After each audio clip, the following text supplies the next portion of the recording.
Es gibt eine ganz aktuelle Umfrage, die gezeigt hat, dass ungefähr 1/3 der Menschen gar nicht mehr aus Spaß und aus Freude an der Arbeit arbeiten. Also die haben gar nicht mehr den Bezug zu der Arbeit, die sagen, ich mache das halt, ja, weil ich Geld verdienen muss. Aber es ist nur noch 1/3 der Menschen, die sagen, ich gehe wirklich zur Arbeit, weil die mir Spaß macht, weil die mir Zufriedenheit, Lebenssinn bringt. Die Mehrheit, in dieser Umfrage zumindest, geht zur Arbeit, um Geld zu verdienen. Und das ist schon, finde ich, dramatisch. Heutzutage haben viele Menschen, gerade die jüngeren Generationen, das Gefühl, ey, was soll ich denn mich da so anstrengen? Ich kann mir sowieso keine Eigentumswohnung oder ein Haus in der Gegend leisten, in der ich lebe, auch nicht, wenn ich mich anstrenge. Oder was soll ich mich jetzt hier reinhängen?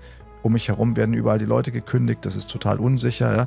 Also die Arbeitswelt verändert sich von der Perspektive, die sie bietet, aber auch von den Bedingungen, unter denen ich arbeite. Darauf haben Leute, glaube ich, nicht mehr so Bock irgendwie. Das, was Menschen glücklich machen kann, ist das, was sie tun. Das, was sie meistens sauer macht, sind die Umstände, unter denen sie es tun. Es gibt in der Führung den Begriff der dunklen Triade oder Dark Triad. Ja, das meint eigentlich im Prinzip das, was man häufig so als toxische Führung auch umschreibt. Und das ist eine Kombination von 3 Eigenschaften bei Führungskräften. Und da weiß man, diese Führungskräfte, die führen in ihrem Umfeld sozusagen zum Desaster. Da werden die Leute krank, die werden unzufrieden. Und diese 3 Eigenschaften der dunklen Triade in der Führung, das ist einmal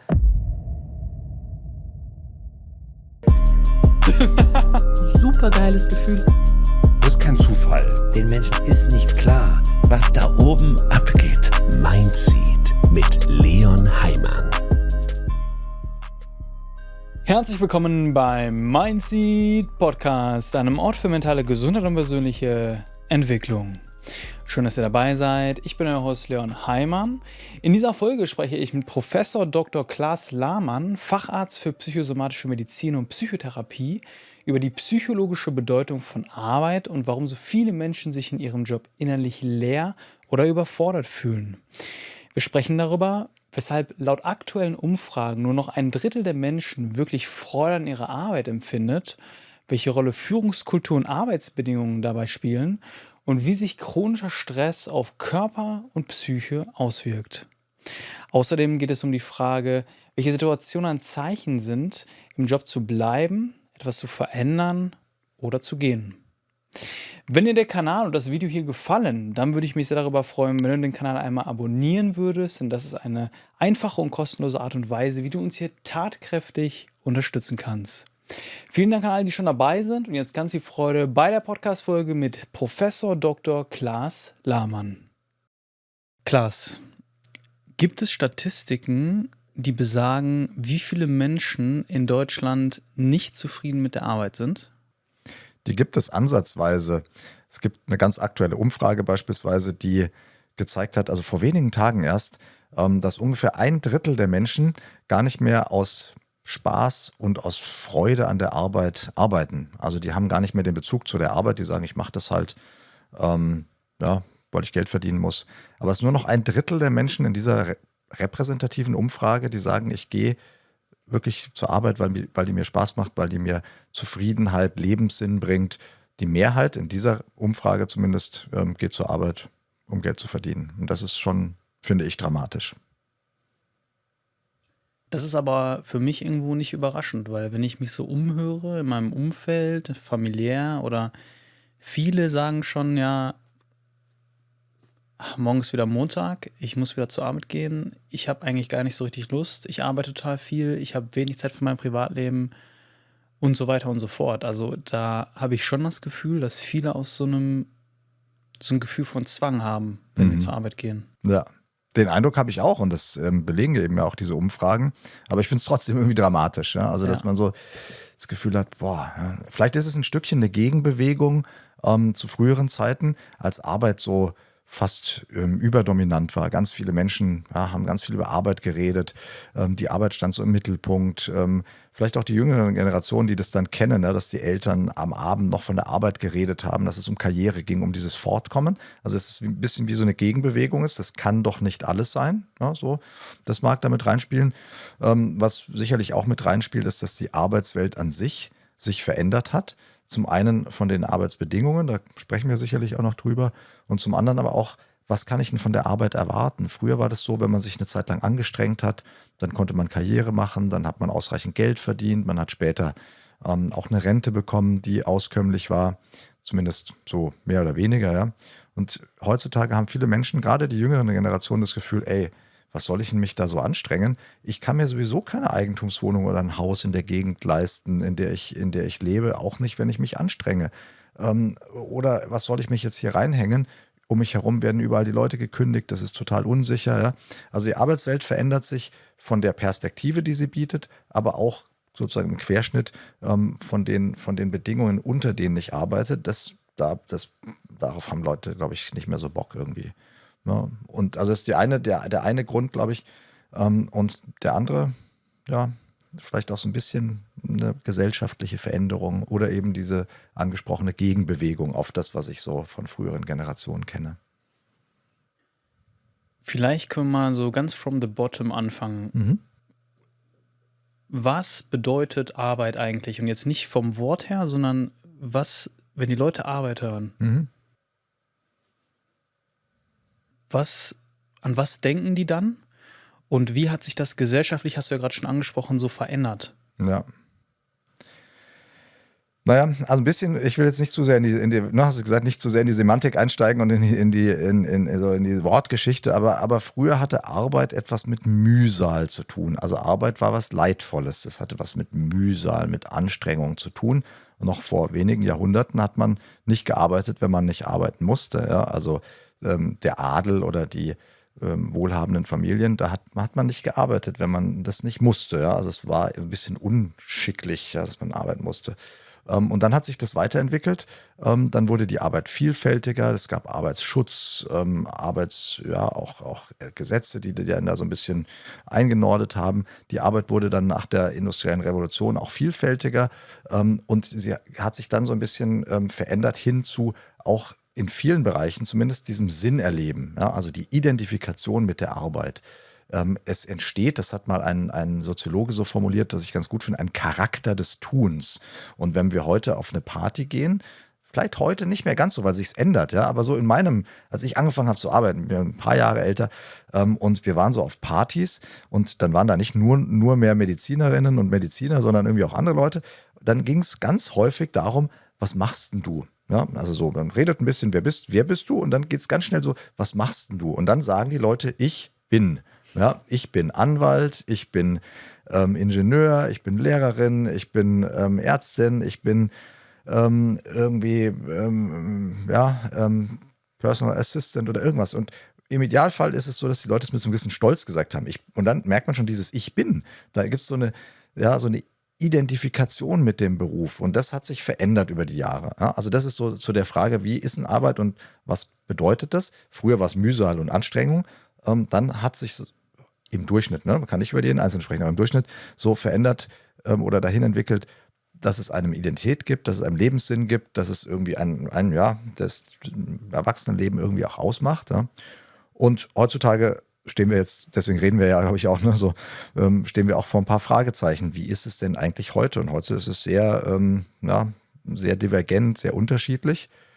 Was man immer noch sagen kann, und das finde ich eigentlich auch ganz gut, wenn man darüber mal nachdenkt, was meint Arbeit in so einem ganz nüchternen Sinne? Arbeit meint, dass wir unsere physische, unsere psychische und oder unsere soziale Leistung oder Kraft irgendwie zur Verfügung stellen. Und das Ganze mal Zeit ist dann die Arbeitsleistung, die wir erbringen. Ja?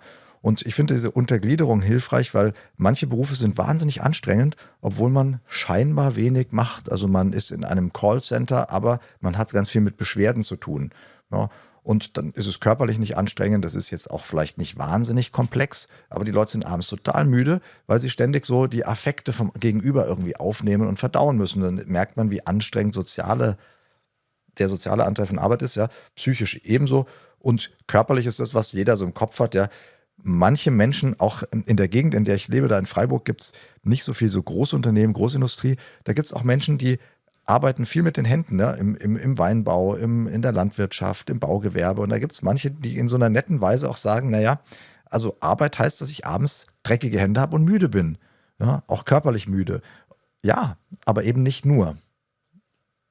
Wir machen eine ganz kurze Pause, in der ich euch einmal daran erinnern möchte, falls ihr das Video auf YouTube schaut, einmal auf den Like-Button zu klicken und falls ihr das Ganze über Spotify oder Apple Podcasts anhört oder anschaut, uns einmal eine Bewertung für den Kanal zu hinterlassen.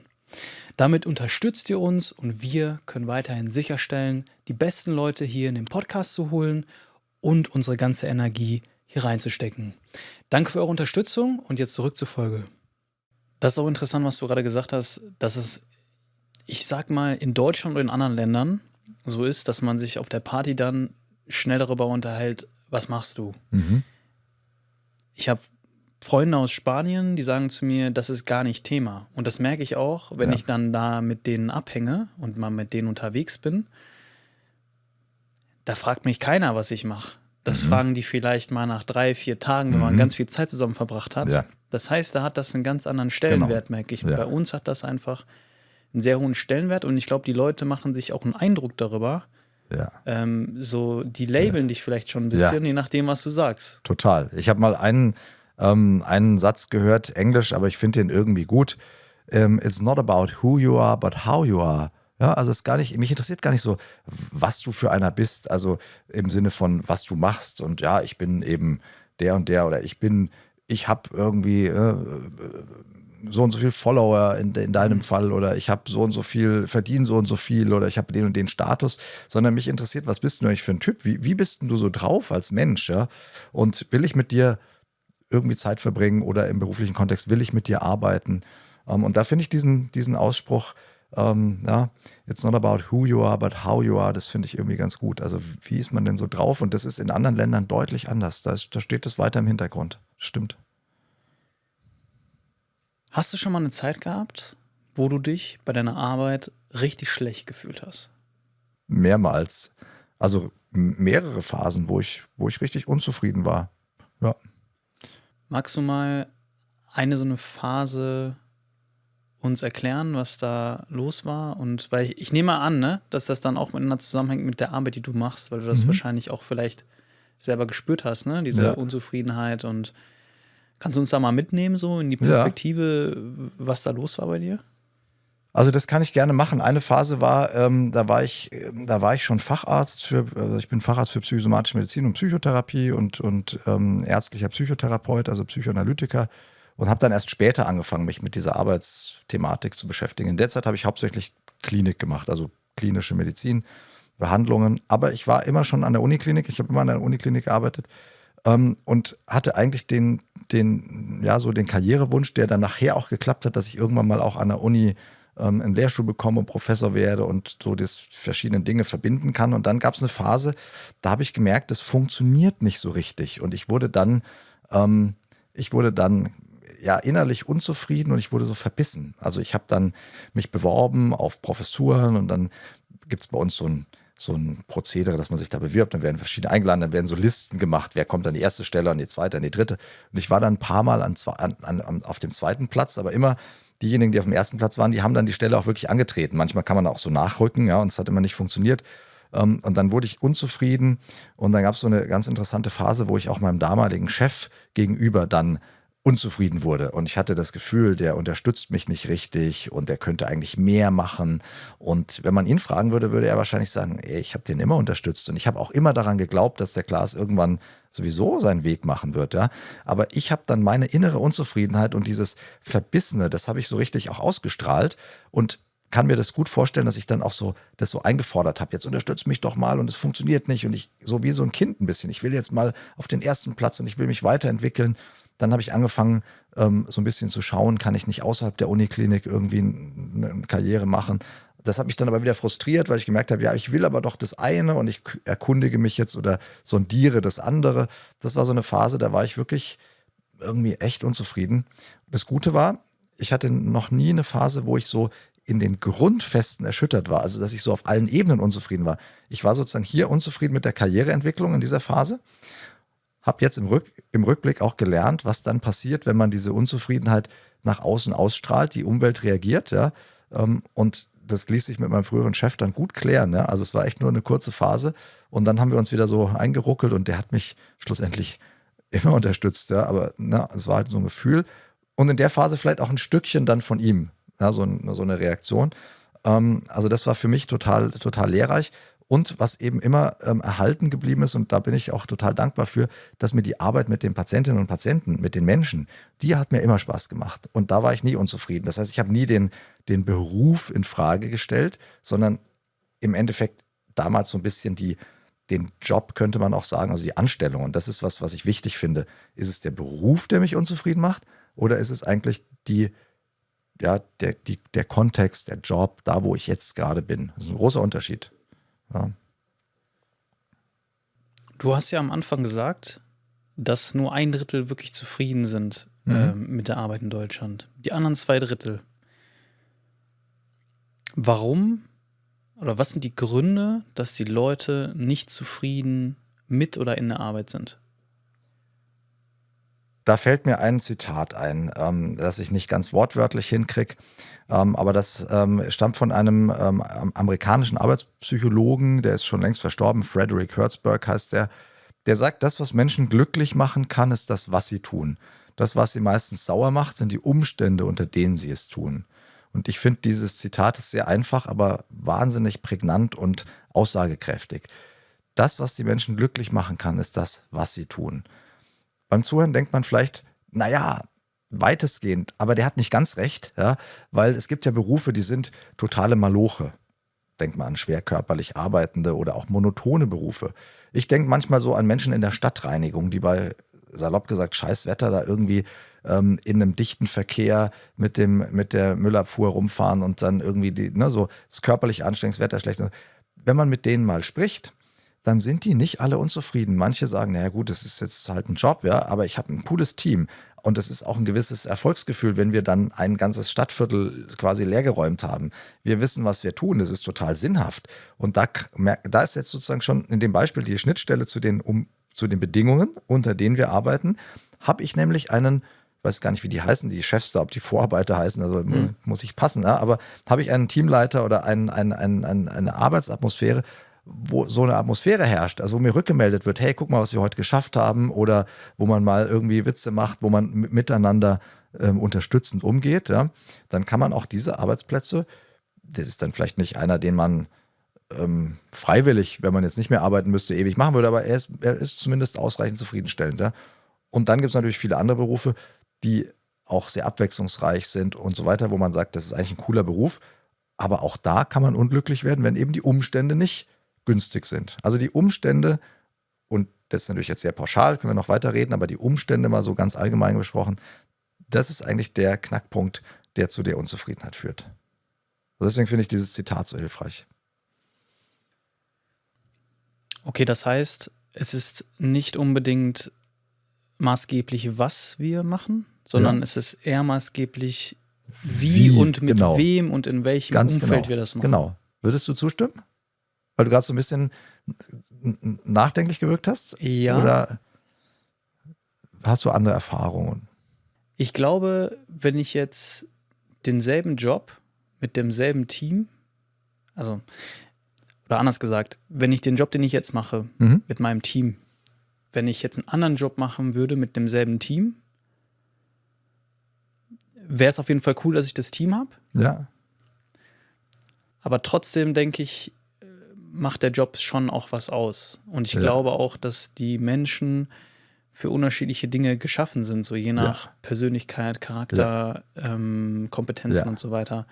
Und wenn da ein Mensch in einem Job ist, wo der ihm gar nicht liegt, wird ja eigentlich nicht passieren, weil dann zum Beispiel jemand super Kreatives wird jetzt normalerweise nicht in super strukturierten Bürojob gehen oder oder so. Und andersrum wahrscheinlich auch nicht. Ne? So, aber da glaube ich schon, dass das auch maßgeblich ist. Aber auf der anderen Seite, stimme ich dir auch zu. Aber ich glaube, es schließt sich nicht aus, weil das, was du reinbringst, ist ja quasi wie ein anderes Modell noch. Und das ist auch total wichtig. Das heißt in der Arbeitspsychologie so ein bisschen, die haben ja immer viel Englisch-Kram, Person-Job-Fitting. Und Person-Job-Fitting ist total wichtig. Also passt eigentlich der Beruf zu mir und passe ich zum Beruf? Also ist da so ein Fitting gegeben? Das ist ja wie nochmal ein zweiter Punkt.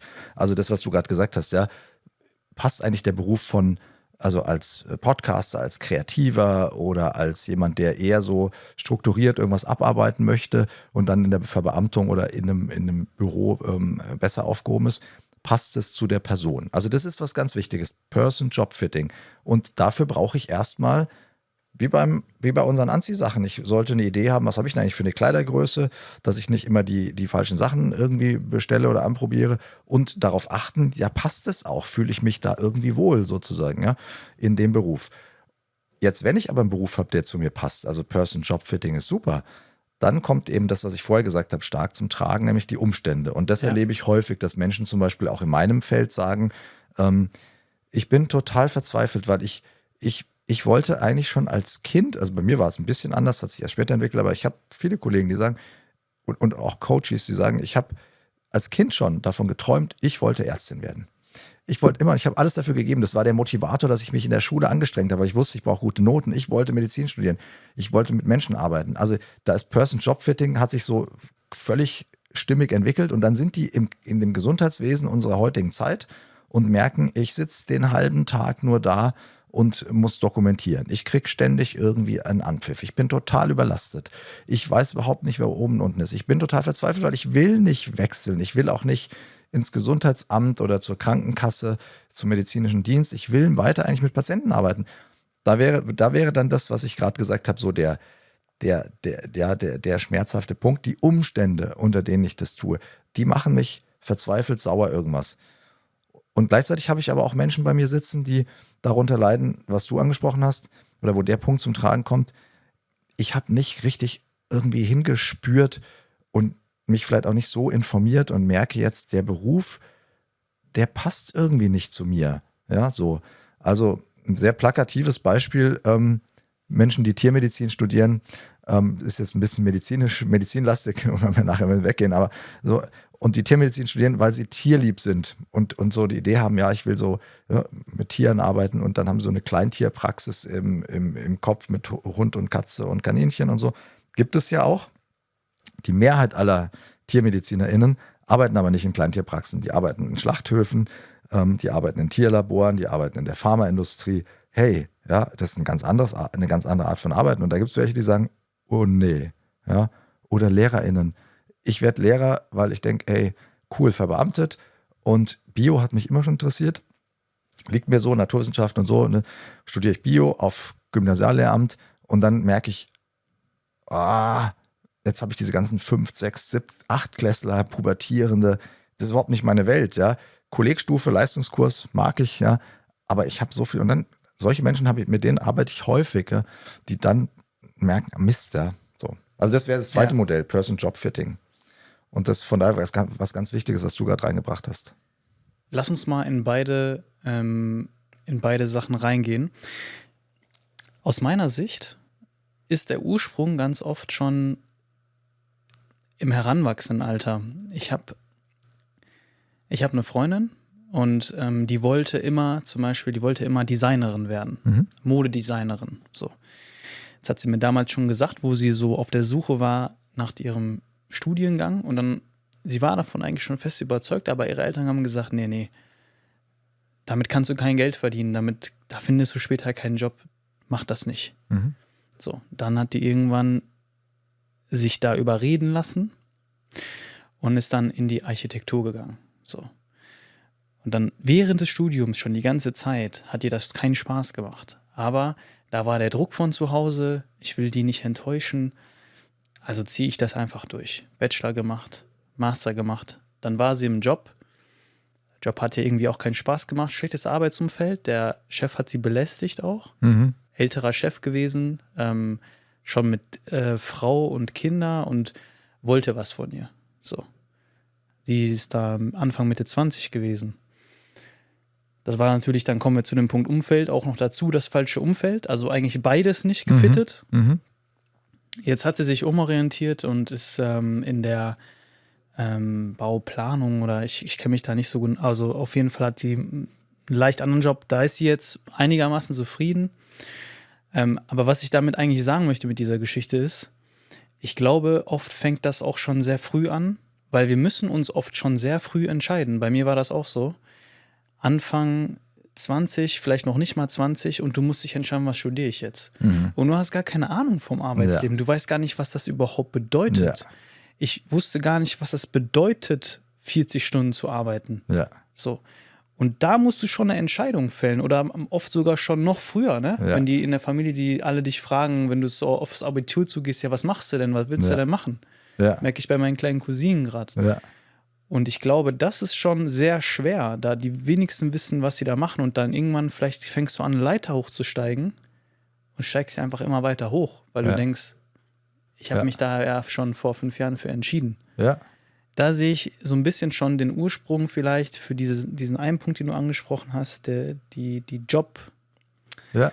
das Jobfitting, so, ne? Dass das schon so früh passieren muss. Ja. Und dass man sich dann oft dazu verpflichtet fühlt, ich Ja. habe das angefangen, da sind Erwartungen, da ist Druck, ich muss das weitermachen. Ja, total viele super Steilvorlagen, finde ich. Ja, weil, also, ich versuche mal ein bisschen zu sortieren, was mir dazu einfällt.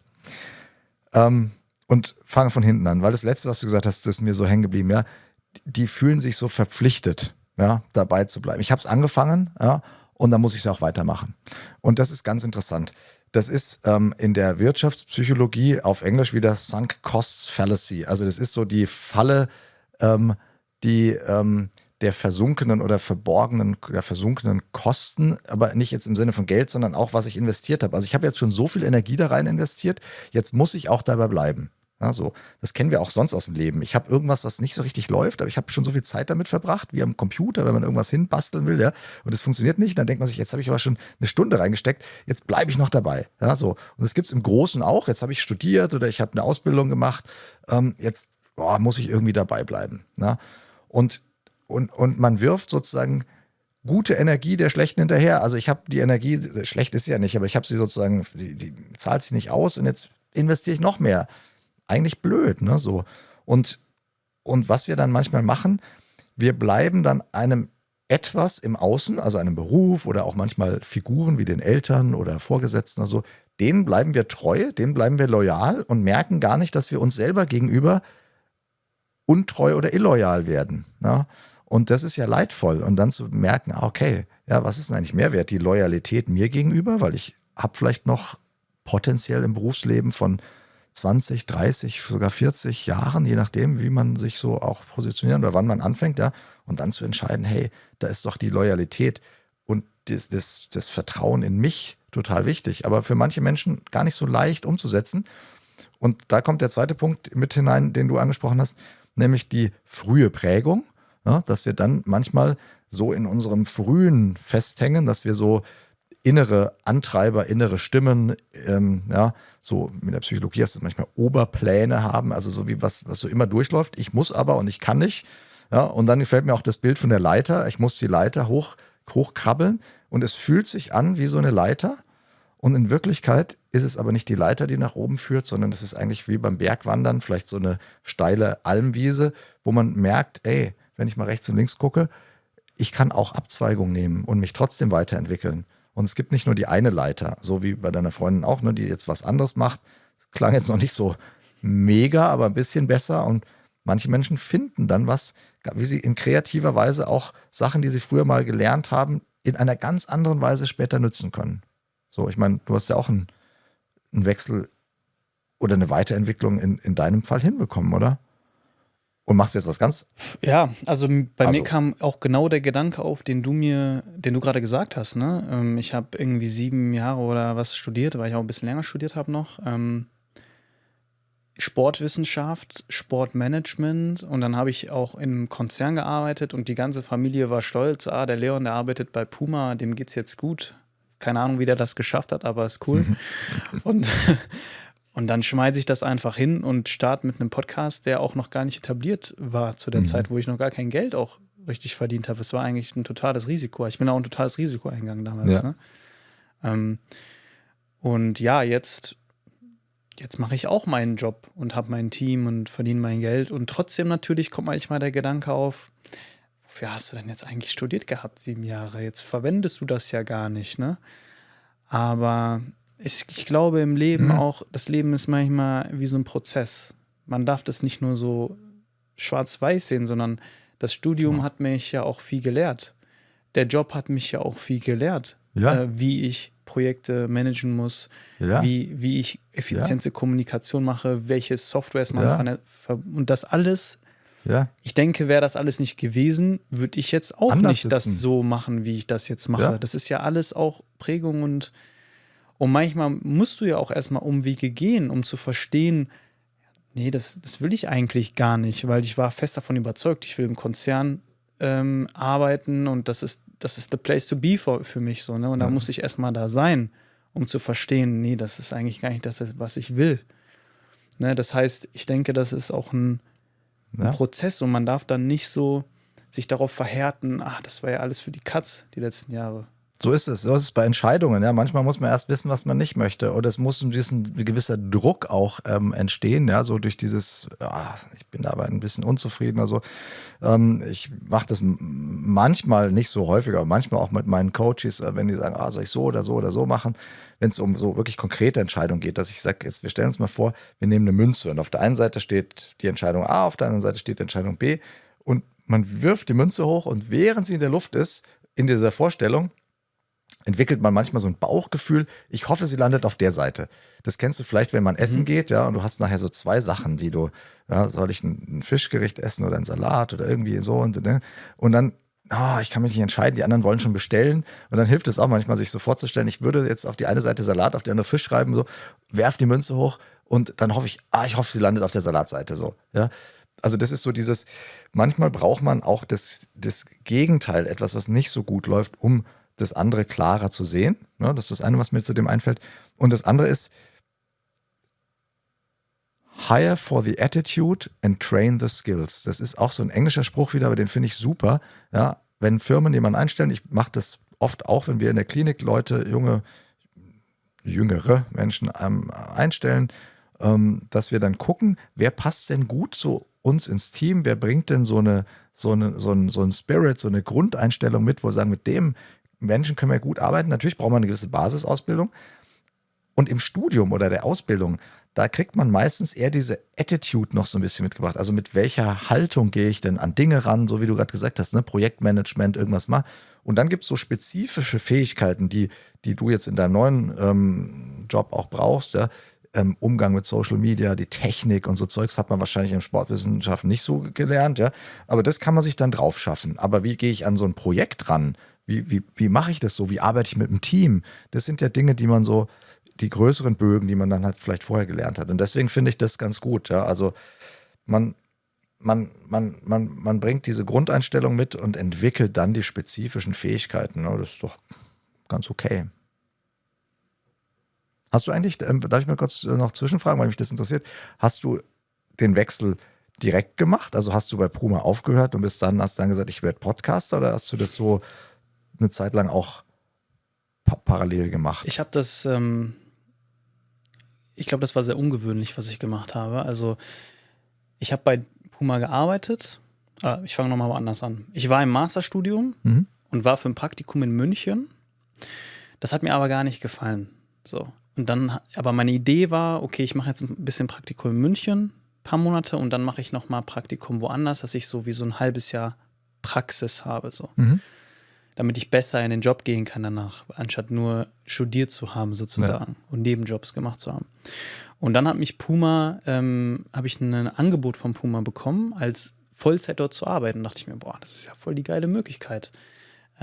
Ich hatte Alternativpläne, so ein bisschen zu reisen und dann da die Masterarbeit zu schreiben.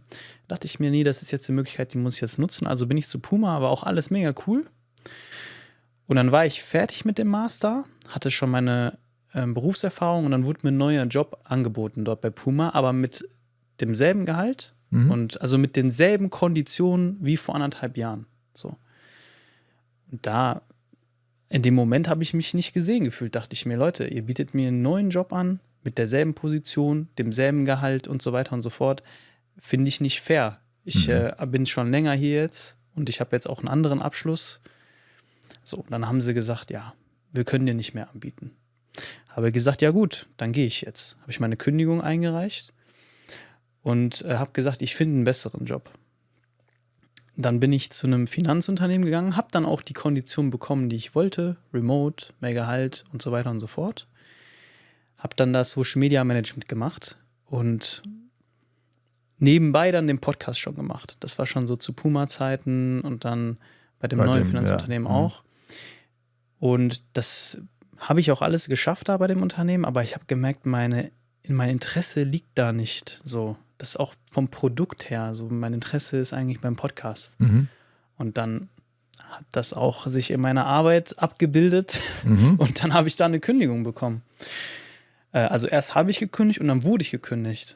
Und dann wurde ich irgendwie schicksalsmäßig auch noch bei meinem Nebenjob, ich war noch Fitnesstrainer, wurde ich auch gekündigt. Okay. Und dann hatte ich einfach keinen Job mehr. Und ich wurde eigentlich nie gekündigt in meinem Leben, weil ich habe eigentlich immer gute Arbeit gemacht. Und dann dachte ich mir, ja krass, das hat dann auch krass an meinem Ego gekratzt, ne? Auf einmal. Verstehe ich, ja. Und dann dachte ich mir, ja gut, aber ich liebe gerade das, was ich mache mit dem Podcast. Ich stecke meine Energie da jetzt rein. Habe ich meine Energie da reingesteckt ein halbes Jahr und habe das Vertrauen gehabt, dass das funktioniert. Ja, nach einem halben Jahr hatte ich kein Geld mehr, weil ich einfach damit noch nichts verdient habe. So. Und dann war ich dabei und Bewerbungen zu schreiben, auch auf Druck, weil ich brauchte jetzt einen Job. Ich hatte wirklich finanzielle Ängste auch. Ich hatte finanzielle Ängste, existenzielle Ängste. Ich habe mein Auto abgegeben und habe total so auf dem Minimum gelebt. So, ne? Viele Abos gekündigt. Also es war wirklich, war schon 2024 war das eine harte Zeit. Ja. Und dann so in der Wende 24 zu 25 war ich, wie gesagt, dabei, diese Bewerbungen zu schreiben. Und auf einmal bin ich dann viral gegangen. Auf YouTube damals. Und dann auf einmal hat sich mein Gehalt da verzehnfacht innerhalb von einem Monat. Und dann konnte ich davon leben. Da konnte ich erstmal selber davon leben und dann ging das immer weiter und es wurde immer mehr und dann konnte ich irgendwann Leute einstellen und dann ist das irgendwie so immer größer geworden. Und dann, jetzt bin ich an dem Punkt, wir waren vorhin im Café und hab dir gesagt, Klaas, es ist alles so schnell gegangen. Ich weiß gar nicht, was momentan los ist. Und was dann auch manchmal in so einer gewissen Überforderung mündet, wenn du auf einmal dann 10 Mitarbeiter hast und in einer ganz anderen Situation bist als vorher. Und ja, so war der Prozess bei mir, Klaas. Was war deine ursprüngliche Frage nochmal? Jetzt habe ich so viel geredet. Ja, ob du sozusagen einfach den Wechsel so abrupt gemacht hast oder ob sich das so ergeben hat. Ja? Und ich finde, deswegen habe ich und ich fand es jetzt total interessant zuzuhören, weil es ist ja auch vielleicht für viele, die uns jetzt zuhören, ne? und sich fragen, ey, wie geht das eigentlich bei mir weiter und ich sehe mich da in dem einen oder anderen mit der Unzufriedenheit, aber auch mit den Ängsten, ne? Kann es ja total ermutigend sein, zu hören, hey, das läuft nicht immer linear und da erstens gibt es natürlich kein Versprechen, aber es ist auch normal, dass die Dinge nicht so linear verlaufen und ich fand das jetzt auch nochmal ganz interessant, denn ich lerne ja auch gerne dazu oder überdenke nochmal, was ich immer so erzähle. Und eines, was ich nämlich oft erzähle und was dazu, finde ich, jetzt gut passt, aber wo man es auch ein bisschen modifizieren muss, ist, dass ich oft sage, man sollte unterscheiden zwischen Vermeidungszielen und Annäherungszielen. Ein Vermeidungsziel ist, ich laufe vor etwas weg. Ja? Also ich will diesen mistigen Job nicht mehr haben oder ich will im Leben nicht, irgendwie an einem Herzinfarkt sterben, deswegen nehme ich jetzt Gewicht ab oder verändere meine Ernährung, ja, oder ich will nicht dieses oder jenes. Das sind Vermeidungsziele. So, die haben interessanterweise gar nicht so eine gute Nachhaltigkeit. Die tragen einen nicht so gut. Tragen tun einen mehr die Annäherungsziele. Also ich stelle meine Ernährung nicht um, weil ich keinen Herzinfarkt bekommen möchte, sondern ich stelle die Ernährung um, weil ich möchte mich fitter, ich möchte mich agiler, ich möchte mich irgendwie wohler fühlen, ich möchte mit meinen, Enkeln noch später spielen können und ich habe sozusagen so eine Idee, wo ich mich hinentwickle. Und das hast du ja so ein bisschen auch beschrieben bei dir und war das Lehrreiche, dass man eben nicht einfach so schwarz-weiß trennen kann, nur Vermeidungsziel, nur Annäherungsziel, sondern ich fand in dem, was du beschrieben hast, von deinem Entwicklungsprozess in den letzten Jahren, das ist so ineinander verwoben. Ja, da gab es auch ein Stückchen die Vermeidung. Ich will nämlich nicht mehr das machen, das interessiert mich nicht, das ist eigentlich nicht so mein Ding. Ja. Dann kommt auch noch das aversive gekündigt werden. Aber da reingewoben war schon dieses Annäherungsziel. Ich merke jetzt zunehmend, was mich eigentlich interessiert, wo ich hin will. Aber eben dann auch so dieser Dämpfer, ich weiß eigentlich, was ich will. Ich investiere da total viel Geld und Mühe, aber es läuft am Anfang nicht so. Ja, und dann hattest du halt den langen Atem und schlussendlich zum Glück auch diese entscheidende Wendung, dass die Leute gemerkt haben, hey, das interessiert uns aber. Also Annäherungsziel, Vermeidungsziel, 2 große unterschiedliche Motivationsfaktoren, die sich aber, wie wir gesehen haben, häufig ineinander irgendwie verweben. Plus, ja, man braucht manchmal einfach einen langen Atem. Ja, und ich will eigentlich vermeiden, dass sich das jetzt so wie diese typische Erfolgsgeschichte anhört, die ja auch viele erzählen, die ich dann damals auch oft gehört habe, wo ich dann 24 noch mir das auch gewünscht habe, sondern ich möchte wirklich sagen, ich habe eigentlich versucht, in mein Leben zu vertrauen. Ich habe versucht zu vertrauen, dass mein Interesse auf Resonanz stößt. Und das war wirklich auch schwierig, Lars. Ja. Mein Körper hat darauf reagiert. Ich hatte auf einmal schlechte Haut bekommen. Ich habe mich gar nicht mehr so selbstsicher gefühlt, wie ich es davor getan habe. Auch die beiden Kündigungen, ne, haben mich irgendwie total fertig gemacht. Ja, so, ne? Dann die Familie, die sich total viel Sorgen macht. Und Gott sei Dank, ich hatte jetzt keine Kinder oder so, ne, um die ich mich kümmern musste. Aber da kamen ganz viele Faktoren dazu. Und was ich da eigentlich gelernt habe in der Zeit war, vertrau dir auch, wenn du das Gefühl hast, das ist etwas, was dich wirklich interessiert. Und wo du merkst, du kannst dich darin verlieren und kannst deine ganze Energie da reinstecken und die Umstände erlauben dir das jetzt auch in dem Moment. Ja. Wenn du das Gefühl hast, dass du das machen möchtest. Ich bin immer ein Fan davon zu sagen, ja, vertrau dem und dann mach das doch einfach mal. Ja. Wobei ich natürlich auch weiß, dass da noch eine Gefahr besteht, ne, dass es dann nicht klappt, aber die Sicherheit kann dir keiner geben. Ja. Ich finde auch, das Vertrauen, also die Sicherheit kann einem keiner geben. Ne? Und dieses Grundvertrauen, das ist was Wichtiges. Jetzt haben wir Menschen unterschiedliches Grundvertrauen. Ja? Das ist so dieses bisschen, ja, kennen wir als bisschen so Buzzword, ist Urvertrauen. Ja? Aber wir haben schon eine unterschiedliche Art, ja, in uns selbst, auch in die Entwicklung zu vertrauen. Manche Menschen sagen, ach, das kriege ich schon irgendwie hin, das wird schon werden. Andere sind da ein bisschen, ja, vielleicht skeptischer, die wollen mehr Sicherheit. Ja, so. Das ist das eine. Und das andere ist, dass Menschen manchmal das Gefühl haben, und ich finde das auch gut, dass du es ansprichst mit diesen Erfolgsstories, ja, die sind dann so glittery, so clean, so alles super, ja. Und dann klingt es so, als ob es nur easy wäre. Ja. Aber wir Menschen brauchen auch die Bereitschaft, in Lern- und Veränderungsphasen negative Dinge auch mit an Bord zu holen. Emotionen, die sich nicht so gut anfühlen. Ja. Ich wollte jetzt sagen, negative Emotionen, das stimmt aber gar nicht. Es gibt keine negativen Emotionen. Es gibt nur Emotionen, aber wir bewerten sie dann irgendwie als negativ. Ja? Also in so einer Phase zum Beispiel Sorgen zu haben, Ängste zu haben, sich gestresst zu fühlen. Change und Anxiety, C und A, das gehört da irgendwie zusammen. Das kann man sich irgendwie gut auch merken. Ja?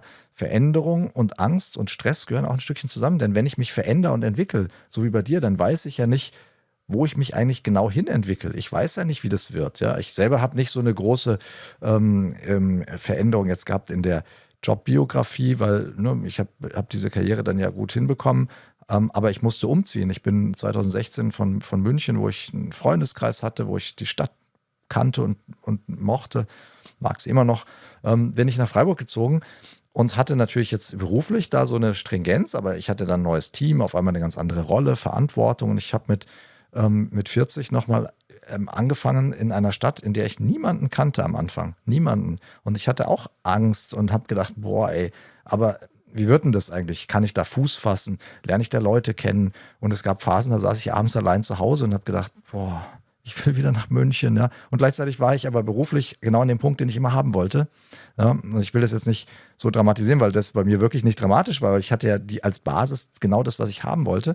Und ich hatte dann das Glück, dass sich ein Freundeskreis und ein soziales Netzwerk da entwickelt hat, was großartig ist und für das ich total dankbar bin. Aber das wusste ich am Anfang nicht. Und du wusstest nicht, dass irgendwann das erste Ding viral geht. Ja?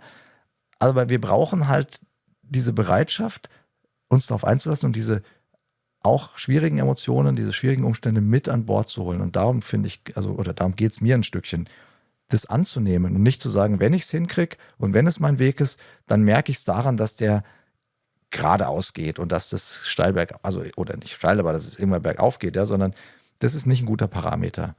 Und das, wenn man das mal verstanden hat, der Weg, der meiner ist, kann trotzdem ein verschlungener und auch manchmal steiniger Weg sein. Punkt.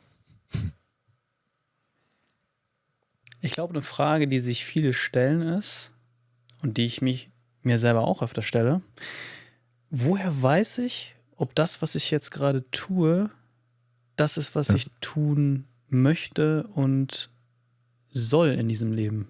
Ja. Was würdest du sagen? Das ist eine spannende Frage, oder?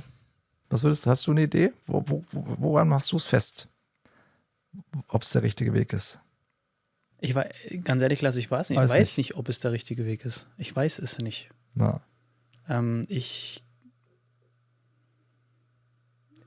Ich finde mich selber noch in der Jobwelt, würde ich jetzt mal so sagen. Okay. Ja.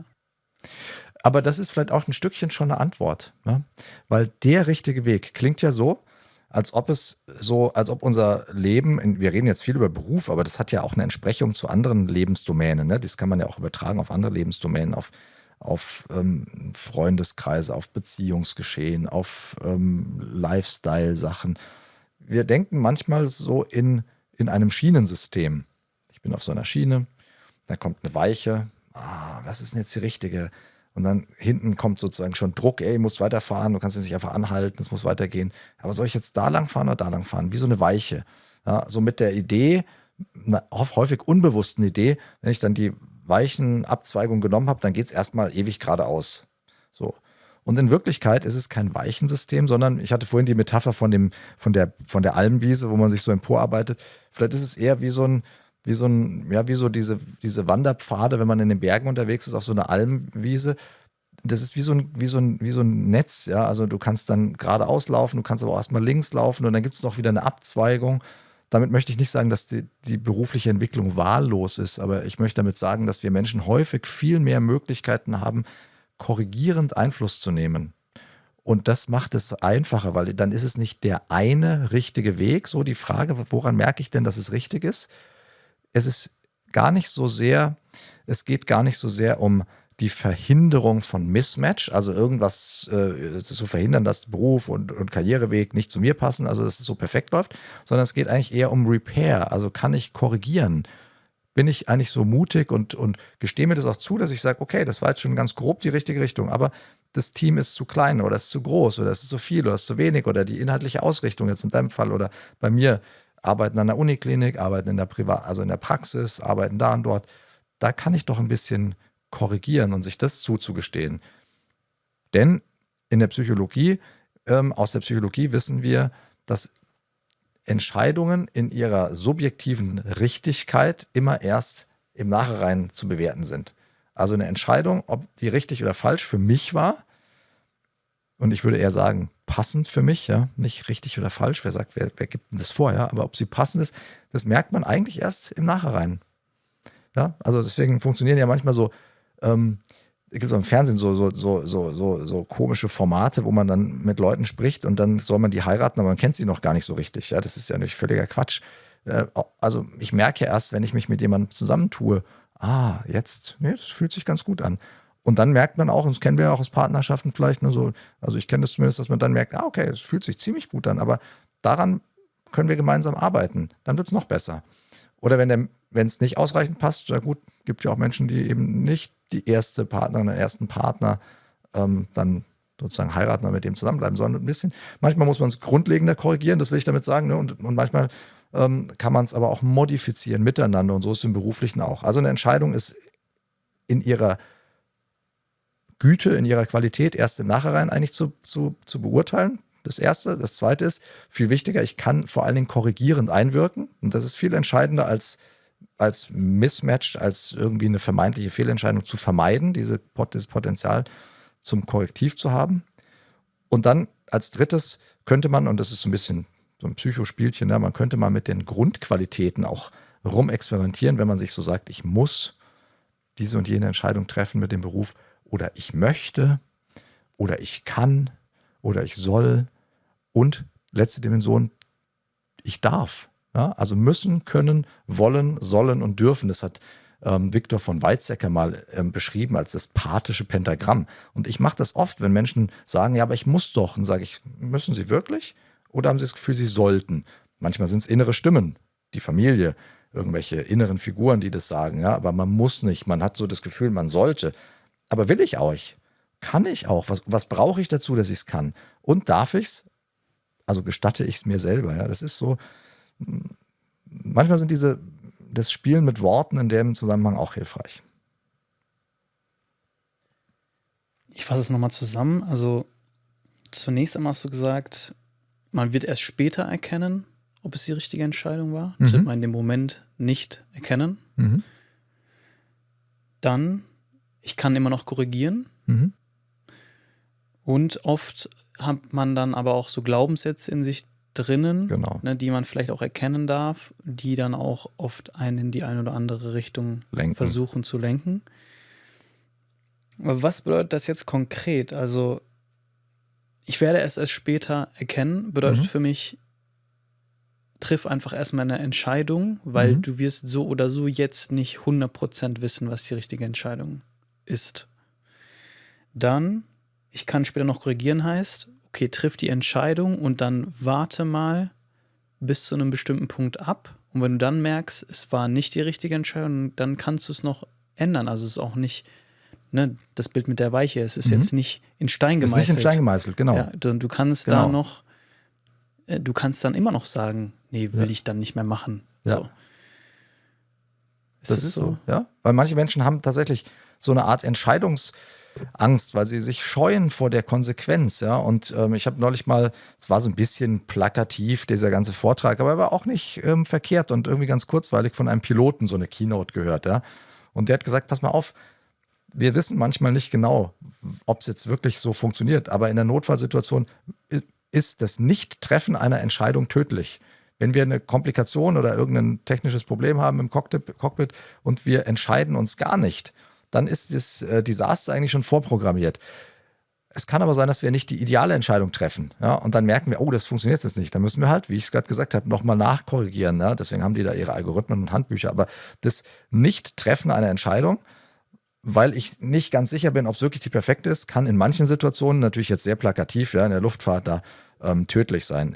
Im Alltag aber auch ein bisschen. Dann hast du gesagt, hast es nochmal wiederholt, was ich gesagt habe, man kann es erst dann im Verlauf entscheiden. Ja, das klingt jetzt ein bisschen fatalistisch. Aber ich kann natürlich das auch mir zunutze machen.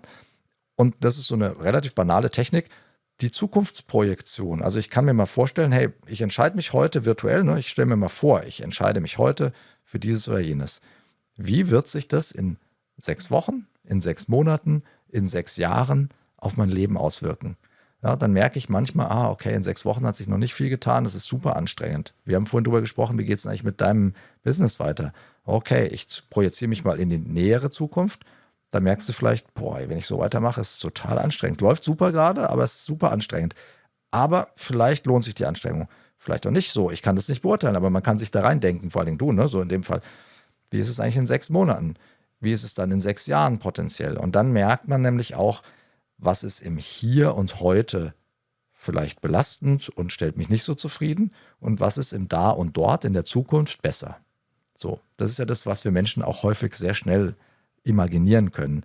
Und da kann man dann aber gleichzeitig, wenn man diese Zukunftsprojektion mal ernst nimmt und wirklich sorgfältig durchdenkt, auch merken, naja, im Da und Dort in der Zukunft gibt es vielleicht nicht nur Dinge, die super sind, sondern mit größerem Abstand auch Dinge, die belastend sind, die auch einen Beigeschmack haben, die vielleicht nicht so prickelnd sind.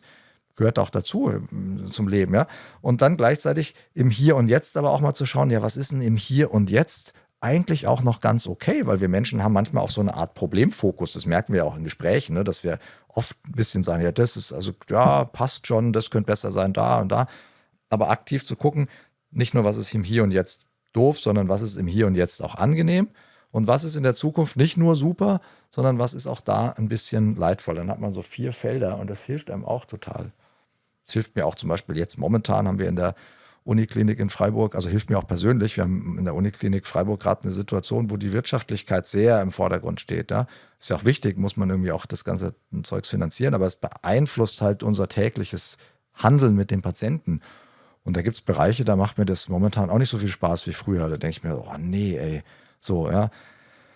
Oh, ja. Und dann muss ich die Mitarbeitenden so ein bisschen davon abschirmen, dass die da nicht zu viel Druck abbekommen. Gleichzeitig kriege ich viel Druck und dann ist es so, ja, und dann mache ich das selber auch so, dass ich dann gucke, okay, das steht häufig im Vordergrund, ja, wenn ich so gefragt werde, wie geht's, dann sage ich manchmal, ja, und dann merkt mir mal an, ich bin da so ein bisschen unzufrieden und dann mache ich es immer wieder so, dass ich mir aktiv selber sage, okay, aber was habe ich denn alles? Und dann merke ich, auf einmal geht das Spektrum auf, ja, und dann merke ich richtig schon jetzt, allein wenn ich es dir erzähle, merke ich, ja, ich lebe in Freiburg, es ist eine tolle Uniklinik, ich habe tolle Kollegen auch aus den anderen Fächern, ich bin gut vernetzt. Ich kann meine Patienten dann in die anderen Fächer weiterschicken, weil ich die Leute gut kenne, weil ich da Netzwerke gepflegt habe. Ja. Ich kann Patienten behandeln, gleichzeitig Forschung machen, gleichzeitig Vorträge halten, gleichzeitig Studierende unterrichten. Ich habe so ein Riesenspektrum. Super cool. Ja. Und dann auf einmal wird das Wirtschaftliche, dieses Negative ein bisschen kleiner. Ne? Und das ist jetzt ein bisschen so eine assoziative Schlange, die ich da entwickelt habe von dem eigentlichen Thema, ja, wie ist denn eigentlich meine Entscheidung? Über diese Zukunftsprojektion, ja, zu sehen, okay, ist eine Entscheidung, die ich vielleicht treffen möchte, in der Zukunft auch noch tragfähig, wieder die Schleife zurückzumachen zum Hier und Jetzt und zu sehen, ja, vielleicht ist es gar nicht die große Entscheidung, die ich treffen muss. Vielleicht sind es so kleine Entscheidungen. Das Problem ist ja, dass viele dann aber trotzdem keine Entscheidungen treffen können, weil die ganze Zeit in so einem Gedankenkarussell sind von inneren Argumentationen und ich weiß ja nicht und wie, wenn ich das jetzt alles weiß, was du mir jetzt gesagt hast, wie komme ich denn dann trotzdem wirklich zu einer Entscheidung, dass ich sage, okay, so mache ich das jetzt? Du hast vorhin das Vertrauen angesprochen, das finde ich ganz, ganz Wichtiges, also dass man eben darauf hört, was ist denn so ein innerer Impuls? Ja, was sagt die innere Stimme? So, diese Münzwurfübung, was will ich vielleicht eher, was will ich eher nicht? Dass ich das, was wir gerade besprechen, ernst nehme, damit fängt es ja an, dass ich mir mal sage, hey, Alter, du musst eine Entscheidung treffen.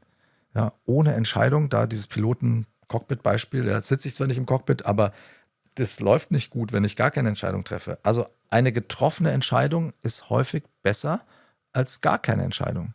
Weil eine getroffene Entscheidung kann ich korrigieren, die kann ich modifizieren, da kann ich weiterarbeiten. Eine gar nicht getroffene Entscheidung, die hält mich auf der Stelle fest.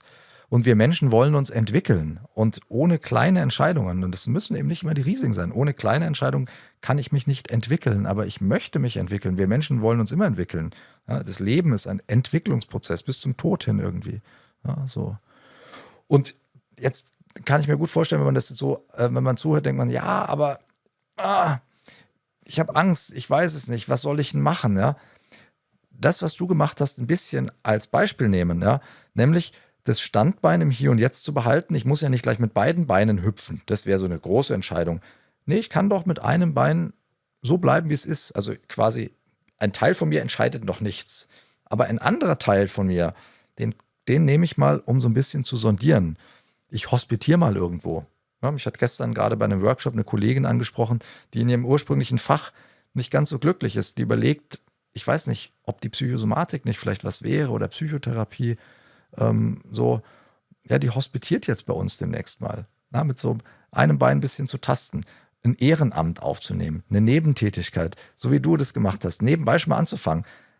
Sportwissenschaft, Puma, Social Media, in einem ganz anderen Bereich, merken, der Bereich ist nicht meins, aber hey, Social Media, ich meine, das ist nicht so weit weg von Podcasts, da gibt es doch schon erste, da merkt man, was brauche ich und wie geht denn das alles so, erste Reels und so machen, oder?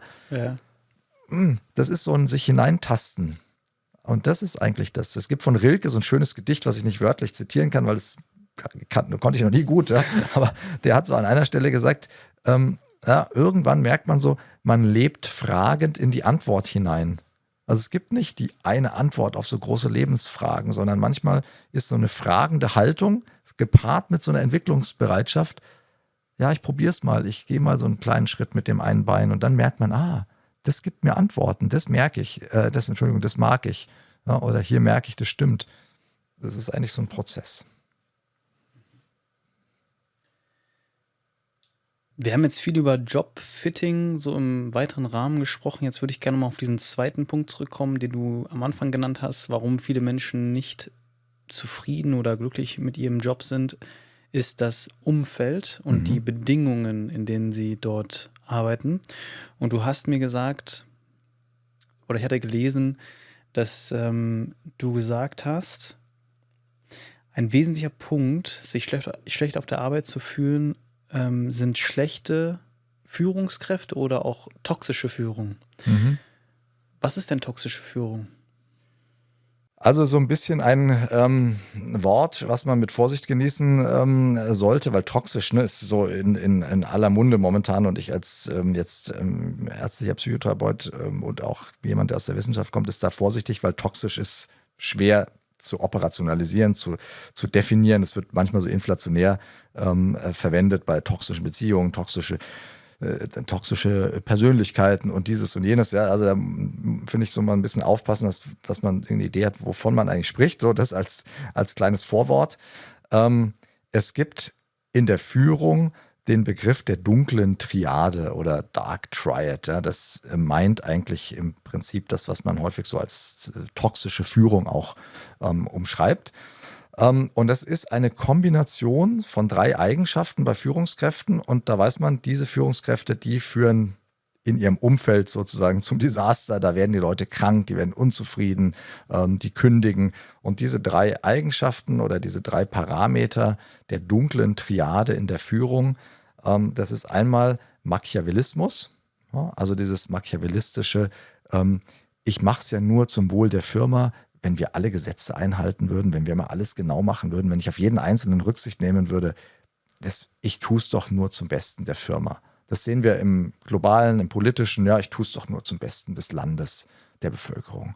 Ja, aber wir von außen haben das Gefühl, nee, ja, das ist Eigennutz. Und das mündet dann in das Zweite, Narzissmus. Ne?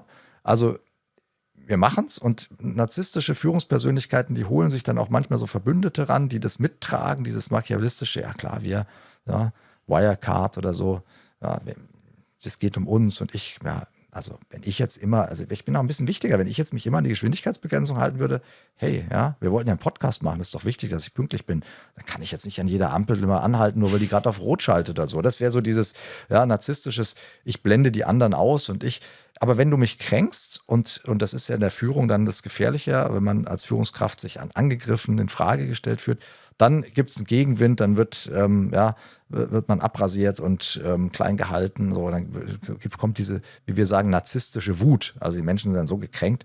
Der zweite Parameter neben dem Machiavellismus. Und das dritte ist Soziopathie. Also dass ich dann wirklich aktiv auch mich gegen andere wende. Wer mir in die Quere kommt, den räume ich einfach weg. Ich empfinde da auch wenig Empathie. Also Menschen mit einer dissozialen Persönlichkeitsstörung im Extremfall, ja, da wissen wir auch, dass die zum Beispiel, wenn anderen Menschen Schmerz zugefügt wird, auf neurobiologischer Ebene weniger Aktivität haben. Das sind dann Führungskräfte, die haben da gar nicht die Empathie, wenn jemand rausgeworfen wird, wenn man jemanden durch eine Intrige aus dem Weg räumt.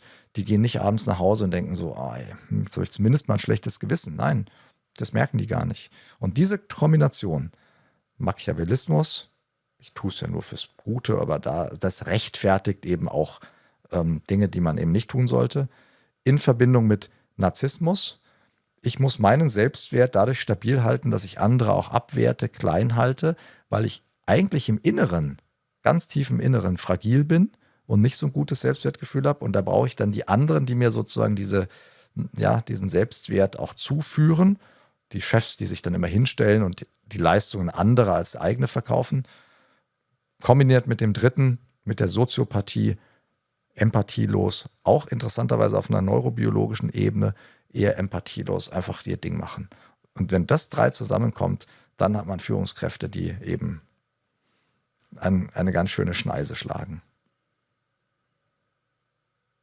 Kannst du noch mal so ein griffiges Beispiel nennen aus deinem aus deinen Coachings, oder wo du mit einer Person gesprochen hast, die war unzufrieden, und dann habt ihr herausgefunden, die hat einen toxischen Chef oder einen, der diese Eigenschaften vertritt, dass man das mal so ein bisschen verbildlichen kann? Ja. Für Menschen, die sich gerade fragen, irgendwie hört sich das ein bisschen nach meinem Chef an. Ja. Ja.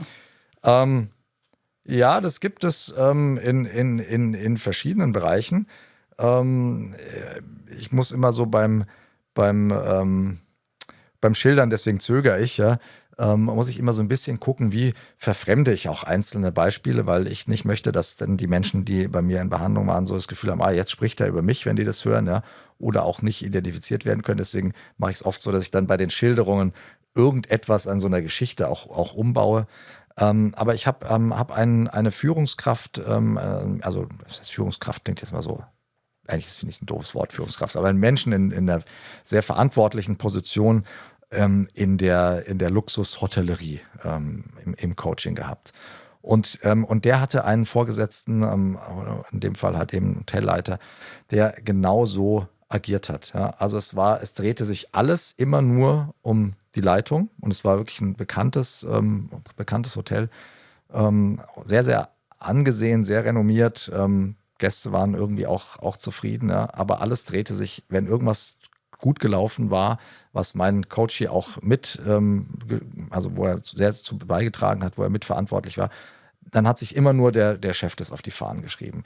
Der hat aber die Leute genötigt, zum Beispiel in den einzelnen Abteilungen dann die Arbeitszeitgesetze zu beugen. Sagt er dann haben sie gesagt, das geht nicht, wir haben Arbeitszeiterfassung. Und sagt er, hey Leute, ich meine, ihr seid ja nicht umsonst da, wo ihr seid. Das ist eure Aufgabe, das hinzukriegen, dass es halt keiner merkt. Ja, also aktiv die Leute gedrängt, Gesetze zu beugen, auch mit irgendwelchen Bescheinigungen, steuerlichen Sachen, ne? So ganz im Detail hab ich das dann auch nicht auf dem Schirm. Aber so Sachen, wo der gesagt hat, ich kann das nicht. Ich wurde da gezwungen zu Sachen, wo ich wusste, es ist falsch, es ist illegal, ich darf es nicht machen. Aber ich wusste, wenn ich es nicht mache, dann verliere ich meinen Job. Ja? Das ist so dieses Machiavellistische. Es ist doch, wollt ihr, dass wir pleite gehen? Ihr wisst doch, was momentan los ist in dem Tourismus und in der Hotellerie. Ja? Willst du, dass wir pleite gehen? Willst du das? Ja? Also schleich dich sozusagen in dein Büro wieder und mach. Das ist so das eine. Und das war sehr plastisch, was er beschrieben hat. Das andere war, dass er gesagt hat, ja, vieles verstehe ich auch, aber ich habe auch Ideen, wie wir es besser machen könnten. Nur ich kann dem nicht mal die Idee präsentieren, weil die Idee wird schon als Kritik verstanden. Also wenn ich sage, ja, ich verstehe, weißt du, wir haben jetzt über das eine gesprochen, wir müssen vorankommen, das verstehe ich auch. Und wirklich Gastgewerbe und Hotellerie schwierig. Aber jetzt habe ich Ideen, wie ich es besser machen könnte. Dann zu sagen, hey, ja, was an Weiterentwicklung und Sparen haben Sie nicht verstanden? Ja? Und ja, aber ich habe doch eine Idee. Wir müssten doch nur einen gewissen Betrag irgendwie investieren. Habe ich investieren gehört? Was an Sparen hast du nicht verstanden? So, ja. Das waren so, wo also Ideen, konstruktive Beiträge als Kritik an dem Hoteldirektor verstanden wurden. Und das, glaube ich, das werden beim Zuhören wahrscheinlich einige kennen, ja, und denken so, genau, Mist, ja, ich habe doch Ideen, ich will ja was. Aber das verstehen die sofort als Kritik, als, ja, ich kann es besser als die Führungsperson oder so.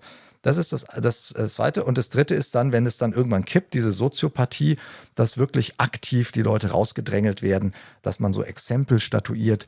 Als ich selber das ist jetzt weg von dem Beispiel, aber das war in dem Beispiel auch drin, aber als ich selber die Chefposition, also die Klinikleitung in Freiburg genommen habe, haben mir erfahrene Kollegen, und es war nicht einer, es waren mehrere Kolleginnen und Kollegen, an die ich mich erinnere, 2 ältere, gesagt, du musst erstmal 1, 2 Leute rauswerfen. Ich kann zum Glück an der Uniklinik selber gar nicht mehr rauswerfen, das macht die Personalabteilung, aber ich kann natürlich dafür sorgen, dass Leute gehen, könnte ich, ja. Und ich habe gedacht, um Gottes Willen, nein, natürlich nicht, ich muss doch erstmal die Leute kennenlernen, ja. Ich habe auch Menschen im Team, bei denen am Anfang gesagt wurde, hey, auf die musst du aufpassen, die sind schwierig. Die haben sich zu total wertvollen, also für mich, ja, als wertvolle Mitarbeiter herausgestellt. Ich habe also zum Glück niemanden rausgeworfen, aber in dem Fall, in dem Hotel-Beispiel, da war das so, dass Leute auch aktiv rausgeworfen wurden, um dem Team zu zeigen, was passiert, wenn ihr nicht gehorcht. Und manchmal wurden nicht die rausgeworfen, die am wichtigsten waren, sondern welche, wo man wusste, die sind im Team beliebt, aber die sind nicht ganz wichtig. Die wurden rausgedrängelt, um dem Rest vom Team zu zeigen, hey, das passiert. Haben wir uns verstanden? So? Und diese Kombination hat dazu geführt, dass der betroffene Mensch dann noch lange krank war und dann schlussendlich gekündigt wurde. Und dann haben wir beide daran gearbeitet, eben, wie kann man diese Kränkungen ein Stückchen bewältigen, ja, und dann zu merken, hey, das war eigentlich das Gesündeste, was passieren konnte. Das Selbstbewusstsein, das Selbstwertgefühl wieder gerade zu rücken und zu merken, was kann denn der Mensch eigentlich alles und wie wichtig ist es, dass er anders durch sein Berufsleben geht als so eine Führungsperson, ne? Und hat jetzt einen Job gefunden, auch im gleichen Sektor, verantwortliche Position, aber eben, wir hatten es vorhin, andere Umstände, andere Kette, andere Unternehmenskultur, wo genau dieses Miteinander und so weiterentwickelt wird. Ja, also und diese Beispiele habe ich leider, also wirklich viele. Aber das war so griffig genug, oder? Ja. Dieses, ne? Da waren so ein paar Momente, die Da habe ich mir gedacht, das ist schon krass, ne? Also zum Beispiel auch dieses, der Chef weiß, da gibt es eine Person, die ist total beliebt im Team und gut vernetzt und ne, das hält die irgendwie so zusammen und die ist aber nicht so eine wichtige Position und um denen das jetzt zu zeigen, kündige ich die Person. Da habe ich sowas gespürt oder auch rausgehört von, ich schwäche das Team auch irgendwo aktiv, dass die sich nicht gegen mich auflehnen. Ganz genau. Das ist das und das ist leider, muss man sagen, jetzt irgendwie, ich weiß nicht, wie ich drauf komme, aber wir sitzen in Nürnberg, mittelalterliche Stadt und so, ne? Und da gibt's ja, oder gab es die Prügelknaben und den Begriff gibt es ja immer noch. Ich bin mir, muss ich dazu sagen, nicht 100,0% sicher, ob diese Anekdote wirklich stimmt oder ob das so eine Art Mythos ist. Ja. Aber was ich mal gehört hatte und was sehr einleuchtend ist, dass die Prügelknaben, dass dieser Begriff daher kommt, dass früher so in dem höfischen Umfeld, ja, Königshäusern oder so, dass man jetzt den Königsjungen selber, den konnte man nicht gut körperlich züchtigen. Das hat sich nicht gehört. Also konntest den Prinzen sozusagen nicht körperlich verprügeln. Aber jetzt hat man den besten Freund genommen. Wenn der Prinz was ausgefressen hat, hat man den besten Freund genommen, hat den vermöbelt, ja, und der Prinz musste zuschauen. Und das ist sozusagen der Prügelknabe, weil das ist ja ein guter Freund von mir. Ich habe irgendwie in dem Fall was ausgefressen und der andere wird dafür bestraft. In dem Arbeitsbeispiel geht es gar nicht um Strafe, weil ich irgendwas ausgefressen habe. Das war ja gar nicht der Fall, aber das Phänomen ist ein ähnliches. Ja.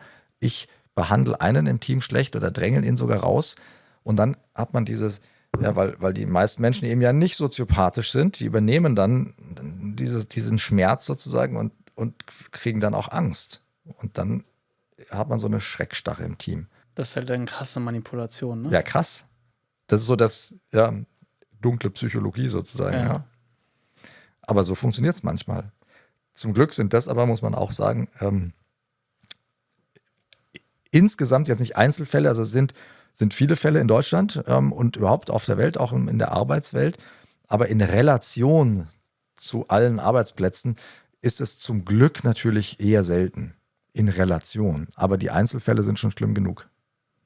Weil in Deutschland gelten viele Gesetze und wahrscheinlich in anderen Ländern ist es schon noch regelmäßiger der Fall, Ja. Ne, wo es auch zum Beispiel gar keinen Kündigungsschutz gibt. Es gibt Kündigungsschutz, es gibt Gesetze, wie du sagst. Es gibt auch zum Glück viele Firmen, die erkannt haben, in der Zeit, jetzt ist momentan die Wirtschaft ja ziemlich in Turbulenzen und das ist so, kann man gar nicht sagen, ja, was ist eigentlich da los. Aber insgesamt ist ja der Trend, dass es eher eine Arbeitskräftelosigkeit gibt oder geben wird, auch wenn momentan in manchen Branchen es leider deutlich anders aussieht. Aber viele Firmen haben schon verstanden, naja, wir müssen uns nur die demografische, also Bevölkerungspyramide angucken, die Demografie. Wir müssen gucken, dass wir gute Leute behalten und dass wir gute Leute bekommen.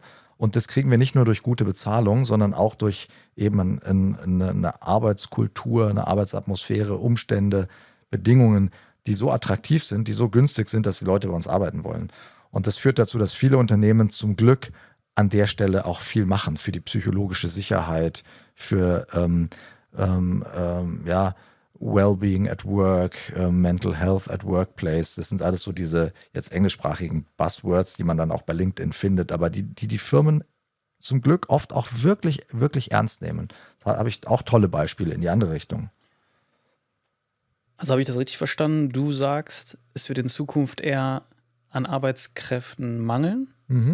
Weil aktuell hat man ja eher das gegenteilige Gefühl. Also hier, wenn ich jetzt hier mal in meinem Bezirk hier bleibe, Puma entlässt Leute ohne Ende, Adidas, weil sich haben auch viele Leute entlassen, hatten dann auch Einstellungsstopp und so. Oder Einstellungsstopp höre ich von total vielen Firmen momentan. Also ich habe auch das Gefühl, die Leute haben eher Angst momentan, den Job zu verlieren auch. Ist so. Also deswegen sagt ja auch, momentan ist die Arbeitswelt wirklich in Turbulenzen und das ist, gestaltet sich momentan, sieht es gerade anders aus. Insgesamt ist der Trend, wenn man jetzt einfach die Demografie anguckt, auch KI und diese ganzen Dinge, das wird nicht alle Arbeitsplätze so ersetzen können.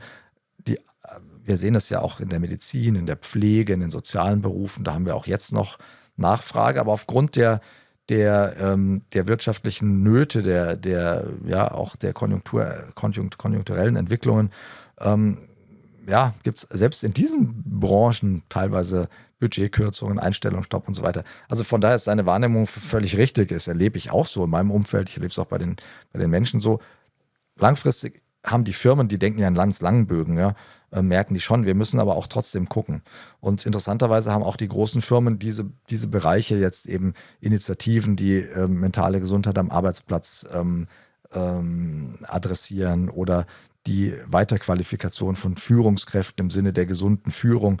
Zum Glück haben die größeren Firmen insbesondere trotz Budgetdruck diese Dinge nicht ganz auf Null gefahren. Kürzungen gibt es da leider auch zum Teil, ja, aber die haben schon auf dem Schirm, das können wir nicht ganz runterfahren, weil die Leute nachher, sobald sie sich wieder entscheiden können, wechseln sie entweder, gehen dann weg von unserer Firma oder die Jüngeren, die dann nachkommen, die gehen dann nicht zu uns, wenn wir uns darum nicht kümmern. Also da ist schon eine Entwicklung trotz allem, die ich persönlich zumindest als positiv wahrnehme und einschätze.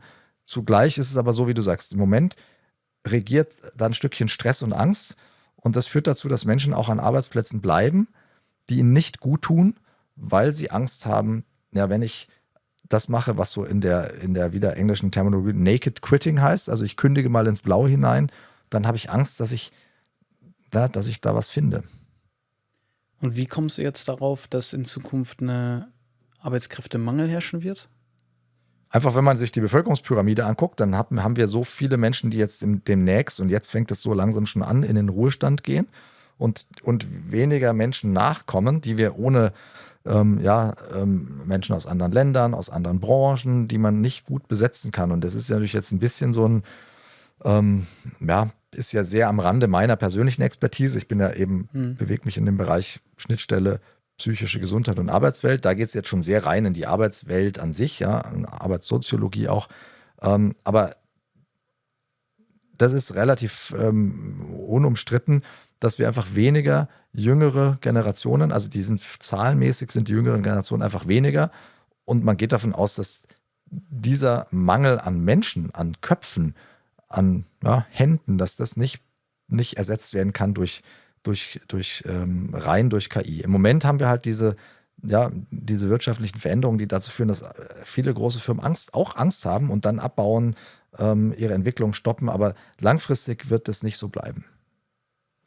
Das ist auch eine wichtige Info, finde ich, für die Jüngeren, weil ich kenne auch viele Jüngere, die haben studiert und haben einen Bachelor gemacht oder einen Master gemacht und merken jetzt, ja, ich bewerbe mich und ich kriege keine Stelle. Es ist so mega frustrierend. Ja. So. Ausbildungsberufe, da merkt man zum Beispiel, ist ein bisschen anders. Nicht in allen Branchen, aber wenn man da hinguckt, da merkt man auch, wir bewegen uns natürlich manchmal auch in so einer Bubble. Ja, wenn man guckt, Handwerker, Baugewerbe, so in manchen Bereichen des produzierenden Gewerbes, da ist es nicht so. Da werden Lehrstellen besetzt, werden viele übernommen. Nicht mehr in allen Bereichen, nicht mehr in allen Branchen, aber man muss auch hingucken, wo man schaut. Ne, so. Ja. Du plädierst für das Motto bei der Arbeit: Love it, change it, leave it. Was genau meinst du damit? Das ist eine sehr abgedroschene, irgendwie so eine einfache Dreiteilung, die aber bei näherer Betrachtung ein hohes Potenzial hat. Love it, change it or leave it. Ja. Also guck dir erstmal an, wie wir es vorhin schon beide so ein bisschen besprochen hatten. Schau dir erstmal an, was gibt es denn eigentlich an deinem jetzigen Arbeitsplatz auch an positiven Dingen? Eine Sinnhaftigkeit zum Beispiel. Ja, das, was ich mache, ist total sinnvoll. Das ist zwar vielleicht nicht so prickelnd vom Umfeld, von den Bedingungen, aber das, was ich mache, ist total sinnvoll. Ich kann da noch was lernen. Ich mag es eigentlich nicht langfristig, das ist mir zu anstrengend, aber ich kann, glaube ich, noch was mitnehmen für meine persönliche Entwicklung. Oder in so Phasen, wie ich sie von mir selber beschrieben habe, gerade viel wirtschaftlicher Druck, Kostendruck und so weiter. Ich lebe in einer Stadt, in der ich gerne lebe. Wir reden jetzt viel über Arbeit, ja, aber ich habe außerhalb der Arbeit ein tolles Leben da oder dort, je nachdem, wo ich halt bin. Ich kann mit dem Fahrrad zur Arbeit fahren. Ich habe ein schönes soziales Umfeld. Solche Dinge, ja. Also love it von dem, wie ich arbeite. Noch ein Stückchen größer könnte man sagen, hey, dass ich überhaupt arbeite, ist gesund. Wir wissen, dass Menschen, wenn sie in die Arbeitslosigkeit gehen, dass sie psychisch, aber auch körperlich häufiger krank werden. Also arbeitslose Menschen haben leider eine höhere Rate an psychischen, aber auch körperlichen Erkrankungen. Jetzt kann man sagen, na gut, das ist ja nicht freiwillig, die werden vielleicht arbeitslos, weil sie gekündigt wurden. Aktuelle Untersuchungen oder aktuelle Artikel, den ich gerade gelesen habe, war, glaube ich, in der Zeit, dass schon 2022 mehr als die Hälfte der Kündigungen selbst initiiert waren. Also es ist gar nicht bei den Kündigungen immer nur das rausgeworfen werden, sondern ja, ich kündige und bin dann erstmal arbeitslos. Auch diese Menschen haben eine höhere Rate an psychischen oder körperlichen Erkrankungen. Selbst der Übergang in die Rente, ich zähle die Tage und gehe in die Rente, ist nicht immer gesund. Man hat dann erstmal so eine Phase, so eine Senke sozusagen, wo man nach der Rente ein höheres Risiko hat, krank zu werden. Also kurzum, Arbeiten ist gesund. Das gibt uns was. Ja, du wolltest sagen, warum, oder? Ne? Ja, warum ist Arbeit gesund? Weil wir Menschen, wir wollen gestalten, wir wollen uns entwickeln, wir wollen Selbstwirksamkeit erleben und die kann man natürlich auch anders erleben als in einer klassischen Erwerbsarbeit, aber die ist eben häufig durchaus sinnvoll. Ja? Und ich will jetzt nicht zu viele Felder aufmachen, aber vielleicht so als kleines Ministichwort, wir reden ganz viel jetzt über Erwerbsarbeit. Völlig klar ist, es gibt auch andere Formen von Arbeit, Familienarbeit, Care-Arbeit, ehrenamtliche Arbeit, da kommen aber die Dinge auch zum Tragen. Sich selber verwirklichen, zu sehen, was ich da auch gestalten kann, wie ich hilfreich oder wirksam bin. Love it. Dann merke ich, ja, aber das Love it, das ist so die richtige romantische Liebe, ist es nicht mehr. Also das Feuer ist etwas erloschen. Ich muss schon sehr pusten und die Asche zur Seite kratzen, um noch ein bisschen Glut zu finden. Das will ich so nicht. Change it. Und dann ist es hilfreich zu gucken, wo kann ich was verändern? Wo sind auch die Grenzen der Veränderungsfähigkeit? Und nicht versuchen, was zu verändern, was ich nicht verändern kann, sondern dieses ganz klassische Circle of Influence. Worauf habe ich unmittelbar Einfluss? Was kann ich bedingt beeinflussen? Was kann ich aber im Moment auch nicht beeinflussen? Und dann zu schauen, es gibt immer verschiedene Ebenen am Arbeitsplatz. Nicht nur die vertikale, wo wir dann gucken und sagen, ja, die da in der Firma oder die in der Führungsebene, die müssen was verändern. Und solange sich da nichts ändert, ist es einfach irgendwie auch scheiße, ja. Ja, das ist nicht nichts, das will ich nicht negieren, aber ich möchte gerne die zweite Ebene, die horizontale dazu nehmen. Was kann ich mit meinem direkten Umfeld im Team eigentlich gestalten? Das Klima ist schlecht, wir haben keine psychologische Sicherheit, die reden mit uns, als ob wir irgendwie so kleine Depperles wären oder reden in entwertender Weise mit uns.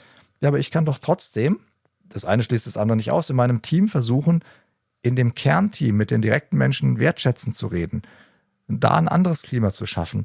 Und manchmal, ja, die Schwaben sagen so viel Wengisch auch viel, wenn viele in der Firma, in ihren Mikroteams sagen, nee, wir wollen aber ein bisschen was anderes, dann kann auch Führung von unten funktionieren. Also dann kann man auch das Arbeitsklima, das Kulturklima da beeinflussen. Andere Dinge zu schauen, wie gehe ich mit Autonomie um? Wenn ich an der Arbeitsstelle wenig Autonomie habe und Autonomie ist für viele Menschen was Hilfreiches, was Gesundes, kann ich dann vielleicht in meinem Freizeitumfeld da besonders darauf achten, dass ich da ein bisschen mehr Freiheitsgrade habe.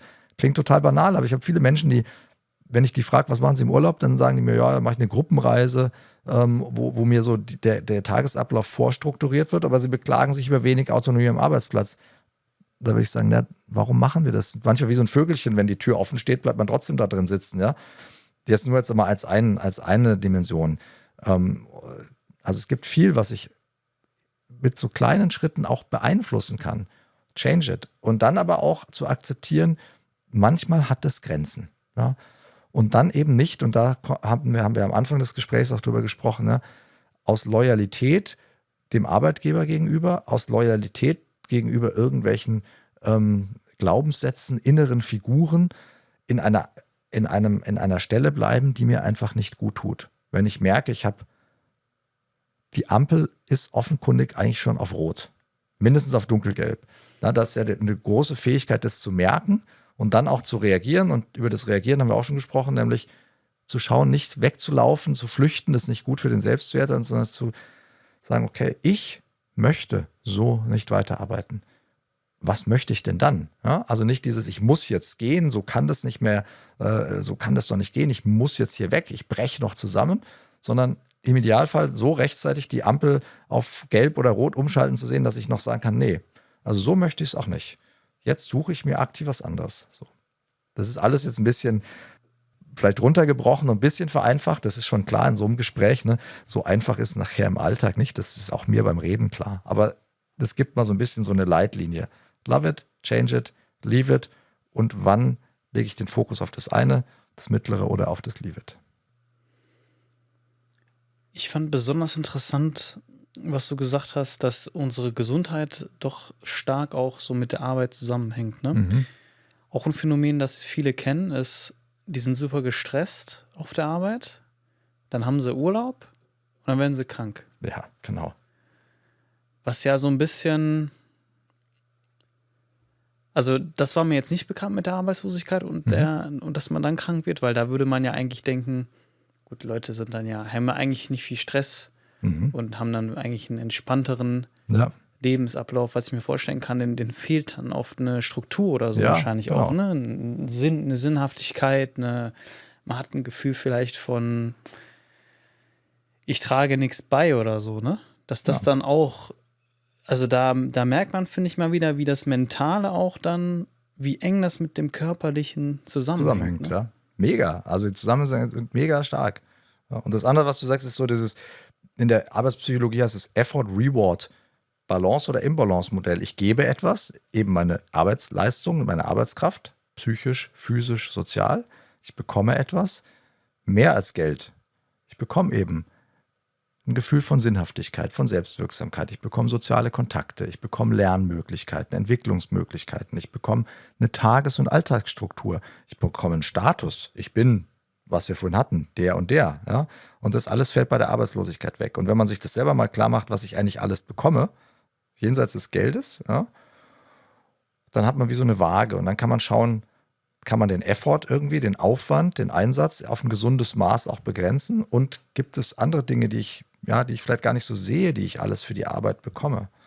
Und wenn es aber dauerhaft schief läuft, diese oder schief liegt, diese Waage, dann gibt es eben so eine Effort-Reward-Imbalance und die macht krank. Dann kippt die Waage und die kippt natürlich auch, wenn ich auf jede Seite zu viel drauf packe. Also man kann das nicht unendlich hochtitrieren und sagen, ich mache einfach ganz viel Leistung, aber auch ganz viel Reward, ganz viel Ressourcen. Ja? Dann ist es wie bei einer Küchenwaage. Noch ein Kilo drauf und noch ein Kilo und irgendwann bricht die einfach zusammen. Und da sind Menschen nicht so gut zu erkennen, ich bin jetzt kurz davor zusammenzubrechen.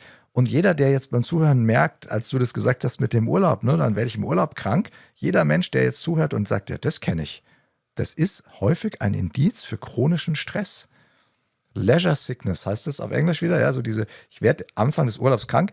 Manche sagen, ja, das ist immer die Klimaanlage, wenn im Hotel oder wenn ich woanders in der anderen Klimazone bin. Nee, häufig ist nicht die Klimaanlage.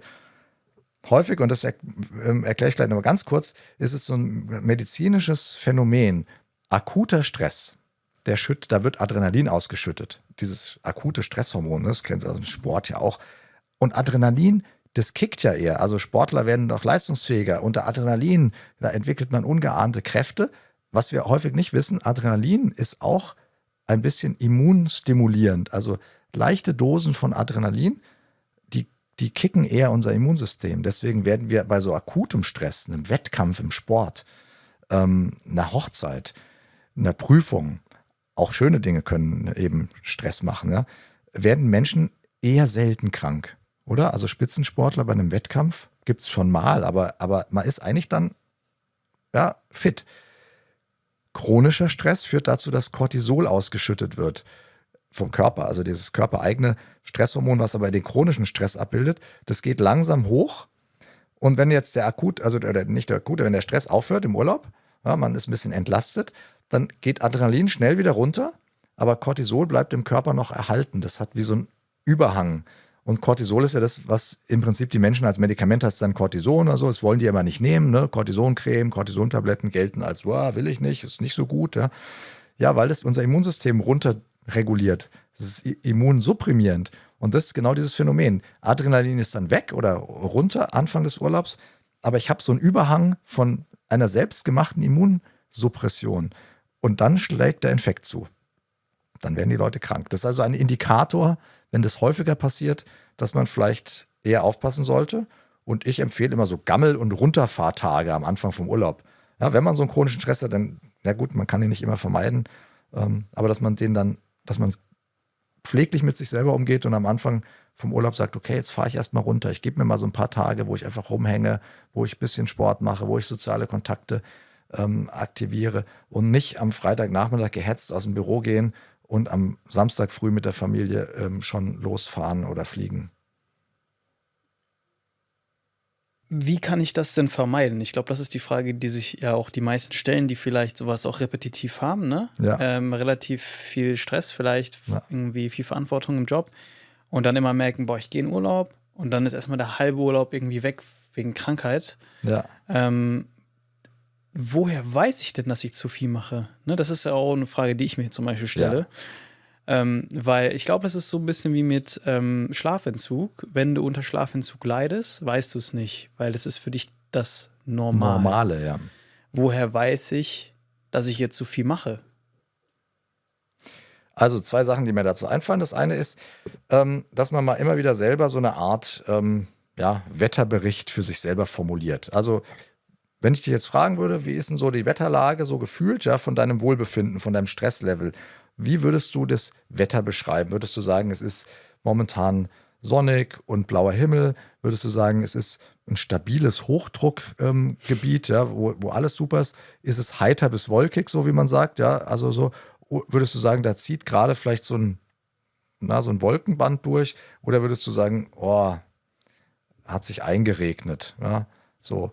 Weiß nicht, ob du was sagen willst, aber hättest du spontan sowas, wo du deine Assoziation hättest? Da herrscht schon viel Druck, aber es ist auch volatil. Aha. Und also mal ist es dann heiter, fröhliches, hellblauer Himmel mit Sonne und mal ist da auch ein Gewitter. So, das ist halt, ja, sehr dynamisch auch. Wir sind hier gerade an einem Ort, wo sich die Wetterlage auch schnell verändern kann. Okay. Ja, aber das ist doch so einfach, ne? Wenn man das so sagt, dann würde ich jetzt beim Zuhören denken, okay, da würde ich nachfragen, wenn wir jetzt irgendwie reden, ne, über dich noch mehr reden würden, würde ich nachfragen. Aber ich würde hören, da ist viel Dynamik drin. Andere Menschen, die würden sagen, oh, bei mir ist eher so Winternebel oder ehrlich gesagt hängen die Wolken ziemlich tief und würden nicht mehr sagen, oder es hat sich eingeregnet oder irgendwie sowas. Also Empfehlung oder Anregung, besser gesagt, Anregung ab und zu. Und zwar nicht so wahllos, sondern eher so zu festen Zeiten. Entweder, einmal die Woche oder einmal im Monat sich überlegen, wie ist denn eigentlich gerade mein innerer Wetterbericht in Bezug auf Stress und diese Arbeitszufriedenheit. Kann man auch auf andere Lebensbereiche übertragen. So ein Selbstscreening. Das ist ganz hilfreich. Das ist auch ein bisschen spielerisch. Das hat etwas zu tun mit der Fähigkeit, dass wir uns selber mal von außen betrachten. Ja, wie so eine Giraffe, die den Hals so drehen kann und sich selber mal angucken kann. Ja? Oder so ein Flusskrebs, der seine Augen auf Fühlern hat, der mal so auf sich selber gucken kann. Ja? Dass wir ab und zu mit einem Auge auf uns selber gucken. Das ist total hilfreich. Das ist etwas im Englischen Balcony View genannt manchmal. Ja? Also man stellt sich vor, ich bin wie im Theater, da wird das Stück meines Lebens gespielt, ich bin Teil dieser Inszenierung, aber mit einem Teil von mir schaue ich auch von der Tribüne runter, was ist denn da eigentlich gerade los? Ja. Und das machen Menschen viel zu wenig im Durchschnitt. Ich habe das heute Morgen noch gemacht, aber Ja? auch durch einen anderen Podcast inspiriert. Da in dem Podcast hat auch eine Person, das war bei Matze Hilscher tatsächlich, und hat Matze irgendwie erzählt, dass er sich an einem Abend irgendwie total aufgeregt hat. Also die waren wohl entspannt im Wohnzimmer, haben irgendwas geschaut und dann kam irgendeine Meldung von einem Politiker und dann hat er sich irgendwie aufgeregt und dann ist er doch wieder am Handy gewesen. Dann war er am Ende total unzufrieden mit dem Abend. Und dann hat der Gast auch gesagt, wenn ich das jetzt so betrachte und wenn ich vielleicht von oben die Situation betrachte, was sehe ich da? Ich sehe den Matze, wie er im Wohnzimmer ist und dann ist er vielleicht kurz am Handy und dann geht er schlafen. So. Das heißt, auch manchmal ist man ja in so Gedankenkarussells gefangen und macht sich so viel Gedanken und der Tag war so und warum war das so und dann vielleicht auch mal rauszuzoomen. Ja. So bei mir letztes Wochenende war irgendwie auch so emotional geprägt. Und dann habe ich heute Morgen gedacht, ja, was hast du denn dieses Wochenende gemacht, wenn du mal so rauszoomst? Ja, eigentlich nichts Wildes. Also eigentlich war alles okay. Ja. So. Ja. Und das finde ich ist mega der gute Punkt. Ja. Manchmal auch man ist manchmal gefangen in seinen Gedanken und spinnt dann die Sachen und geht da so Genau. in die Tiefe, mal rauszuzoomen und zu fragen, ja, war das jetzt wirklich so schlimm, was da jetzt war am Wochenende? Oder, Genau. oder waren das seine Gedanken, die das dazu gemacht haben? Wir nennen das therapeutische Ich-Spaltung. Ja, klingt irgendwie, finde ich, schick, aber es ist ganz einfach. Es ist das, was du schreibst, ja? Sich selber aufzuteilen in einen erlebenden und einen beobachtenden Teil. Und manchmal kann man den beobachtenden Teil auch ganz groß machen, wenn man sich so rauszoomt. Und dann ist die Sprache, die Gedanken vor allen Dingen, die sind dann gar nicht sichtbar. Ich beobachte nur, wie du es gerade beschrieben hast. Ne? Da sitzt einer, der liest was und der geht ins Bett. Das ist so im Hier und Jetzt eine Distanzierungstechnik. Und eine andere Distanzierungstechnik ist, in das Da und Dort zu gehen, nämlich sich vorzustellen, du sitzt hier und auf einmal sitzt neben dir auf dem Sofa dein alter Ego mit 80. Ja, da sitzt Leon mit 80 und sagt, und dann beschwerst du dich und sagst, ey, das ist alles so viel und so. Und dann sagt er, okay, Anfang 2026, was war da nochmal? Ey, das ist so lange her. Stress, ja, mag sein, aber ich kann mich gar nicht mehr erinnern. Ne, da merkt man, wenn ich mich so in die Zukunft projiziere, dann werden manche Dinge verlieren sich. Ja, die werden dann nicht mehr so scharf, so irgendwie auch pieksig. Andere Dinge bleiben aber sehr relevant. Ja. Manche Lebensentscheidungen, ja, was man sich vorgenommen hat und so, sagt der alte Leon, ey, wollten wir nicht immer mal dieses und jenes machen? Ja, und dann sagst du, ja, ich weiß. Ja, aber für einen Segelschein oder für, keine Ahnung, zu Fuß über die Alpen laufen ist mit 80 dann irgendwann zu spät. Ne, so. Also dann kann dieses Gespräch mit dem Menschen, der man einmal sein wird, auch sehr hilfreich sein. Also kurzum, Distanzierungstechniken im Hier und Jetzt, die sind total hilfreich, um mal so ein bisschen einen Blick auch auf sich selber zu bekommen. Flusskrebsblick, Giraffenblick, Balcony View, alles das Gleiche. Ja? Also sich so ein bisschen von außen unter Beobachtung zu nehmen. Und das andere ist eben wirklich auch mal sich zu fragen, wo ist denn eigentlich meine Ampel? Also ist die auf grün, ist die auf gelb, ist die schon auf rot? Und da ist es hilfreich jetzt auch, ich bin ja Psychosomatiker, sich klar zu machen, der Körper reagiert mit. Und es gibt so eine Liste an S-Wörtern, die da super hilfreich sind, so Frühindikatoren, das ist der Schlaf. Und zwar immer Veränderungen. Nicht habe ich es oder habe ich es nicht, sondern hat sich das in der letzten Zeit geändert. Wie ist mein Schlaf? Schlafstörungen sind sehr, sehr häufig. Aber die Veränderung des Schlafverhaltens, die ist ein super Stressindikator. Also schlafe ich schlechter, schlafe ich weniger, habe ich mehr Schlafstörungen, hat sich das verändert. Der Schlaf. Das nächste S spricht man nicht mit jedem drüber, aber ich habe es für mich auf dem Schirm, die Sexualität. Gibt es sexuelle Funktionsstörungen? Gibt es Libido-Veränderungen, die ich so nicht kenne? Ich habe gar keine Lust mehr, es klappt nicht mehr so. Ja, es gibt da Unterschiede zwischen Menschen, das ist ganz normal. Ja, ist okay. Aber wenn sich das verändert, ist es zumindest ein Indikator. Schlafveränderungen, Veränderung der Sexualität, Veränderung der Stimmung, das nächste S, ja. Ich bin eigentlich ein ganz gechillter Typ, ich bin ganz ausgeglichen, aber in der letzten Zeit, ich bin so reizbar. Ich bin hab so eine kurze Zündschnur. Oder ich bin niedergeschlagen. Oder ich bin so ängstlich, so kenne ich mich gar nicht, ja. Eine Veränderung. Der Körper, Schwindel, Schmerzen, andere Körperbeschwerden. Ich bin eigentlich eine Rossnatur, aber in letzter Zeit habe ich häufiger Kopfschmerzen, Herzstolpern, Schwindelgefühle, Reizdarmbeschwerden. Ne, auch wieder die Veränderung. Und noch ein S, was mir einfällt, ist das soziale Veränderung. Ich bin eigentlich ein geselliger Typ. Ich bin immer zum Sport gegangen mit Freunden. Ich habe Freunde getroffen. In letzter Zeit merke ich, oh nee, ich bin abends so platt. Ich habe auch gar keine Lust mehr auf die. Ziehe mich so zurück. Ja? Und dann habe ich Schlaf, Sexualität, Stimmung, Schmerzen, die soziale Dimension. Das ist so eine super Checkliste für mich selber. Brauche ich gar keinen Fragebogen im Internet machen oder irgendwelche Scores. Ja? Das kann ich mit mir selber ausmachen. Und da sehe ich dann schnell, ist die Ampel grün, gelb oder rot. Was würdest du sagen, wie verändert sich die Bedeutung des Arbeitens mit Lebensphasen oder auch mit dem Alter? Weil ich bin jetzt 30 und ich merke, ne, ich rede zum Beispiel mit meinem Opa, mit dem habe ich vor 2 Tagen telefoniert, der ist 85. Sag jetzt was Falsches, 85 müsste er sein. Hat halt das Leben sozusagen schon, er sagt immer, schon hinter sich und da merke ich natürlich mit 30, man schaut sehr nach vorne, man hat noch eine gewisse, ich kann jetzt nur von mir reden, ich habe da eine gewisse Energie, mit der ich nach vorne gehe, man hat da Ambitionen und wenn ich so mit Leuten zum Beispiel spreche, die dann schon etwas älter sind, so, ich sag mal, letztens von einer Freundin gehört, die jetzt 40 geworden ist, ja, da hat die Arbeit dann schon nicht mehr so einen großen Stellenwert und die denken dann da schon anders drüber. Und wenn Leute, die dann noch älter sind, da merke ich, okay, die sind da irgendwie super entspannt und priorisieren das dann immer weniger. Ne? Und da merkt man ja dann schon, ohne dass ich da jetzt wirklich Wissen zu habe, deswegen wollte ich doch mal fragen, wie verändert sich die Arbeit mit dem Alter und wie kann mir dieses Wissen vielleicht auch helfen, als 30-Jähriger jetzt zum Beispiel oder auch als 40-Jähriger? Ja. Okay. Ne? Nicht nur das Wissen, ich arbeite ja immer noch mit 60 oder mit 70 oder mit 80, sondern wie darf ich da auch langfristig drüber nachdenken? Das ist eine ganz spannende und, finde ich, wichtige Frage, aber die ist auch echt super spannend, weil es verändert sich mit dem Alter. Am Anfang haben wir darüber gesprochen, am Anfang von dem heutigen Gespräch, dass sich die Bindung und die Bedeutung von Arbeit über die Zeit insgesamt verändert. Ne? Dass ich gesagt habe, nur noch irgendwie ein Drittel der Leute sagen, die Arbeit ist total wichtig und es muss mir Sinn und Freude bereiten.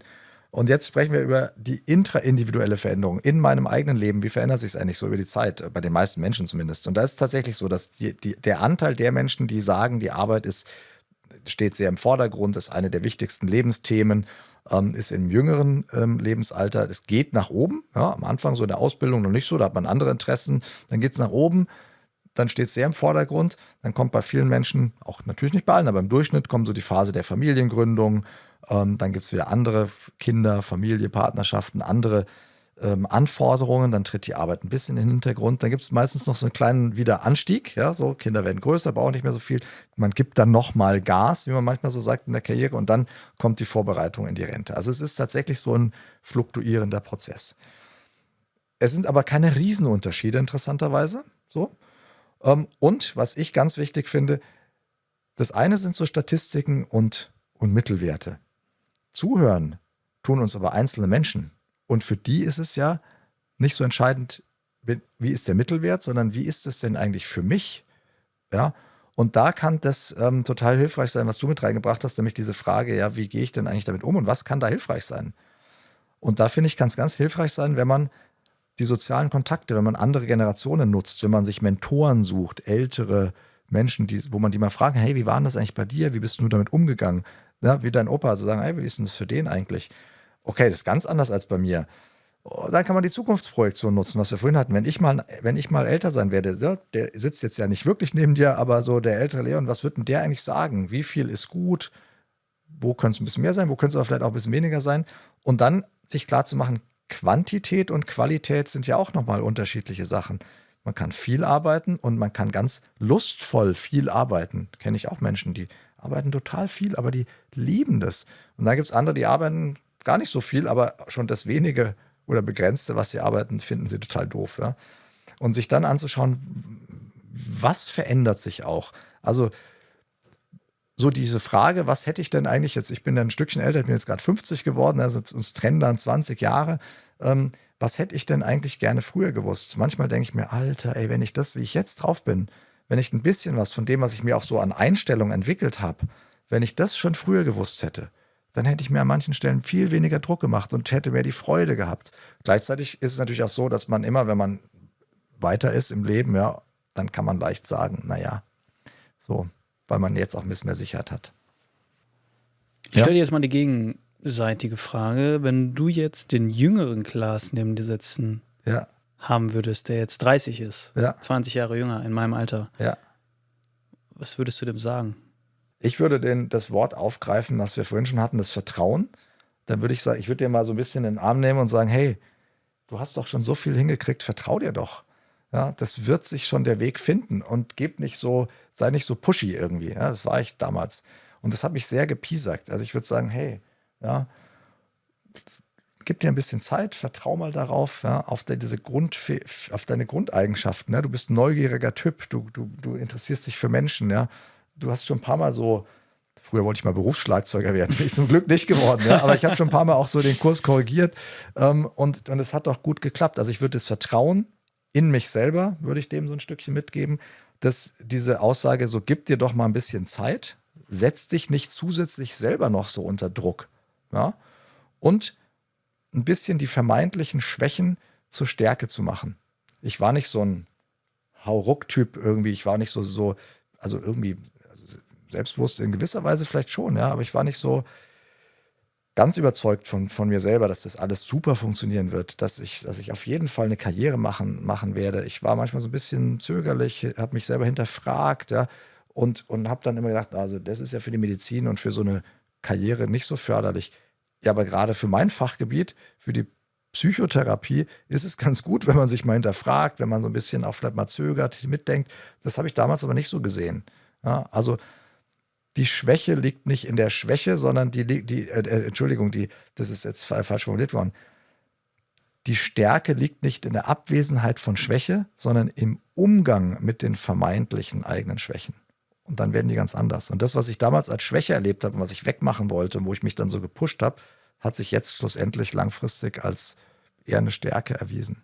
Was war das zum Beispiel? Ja, das war so dieses Zögerliche manchmal oder dieses sich hinterfragen, dieses so ein bisschen vorsichtig sein, ich bin nicht so gerne so, also ich mag so Sachen, was wir jetzt machen, ich halte auch total gerne Vorträge, aber ich bin in so kompetitiven sozialen Kontexten nicht gerne so ganz vorne. Also ich bin nicht so einer, der so, ich höre dann lieber mal zu, so Ellenbogen und sich dann so in den Vordergrund und was ich alles mache und so, da höre ich lieber zu, aber das ist in der Psychotherapie total wichtig, dass man zuhören kann und dann erstmal nachdenkt, Verbindungen schafft. Ich merke auch jetzt, dass das in meinem Arbeitsumfeld eigentlich eher ganz günstig ist, dass ich manchmal auch sage, ja, nö, da kann auch jemand anderes mal vorne stehen.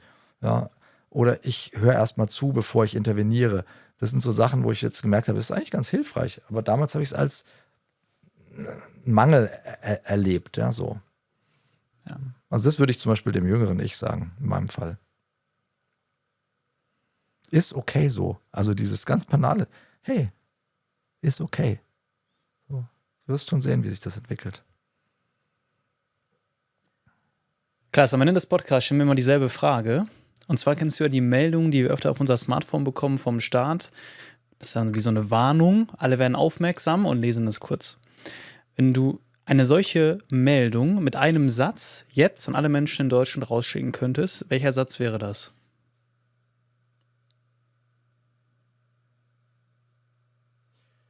Ganz spontan würde ich wahrscheinlich sagen, wir machen das so wie vorhin mit dem Giraffenblick. Da würde ich eher so was sagen, Achtung, Achtung, Blick nach innen wenden. Ja?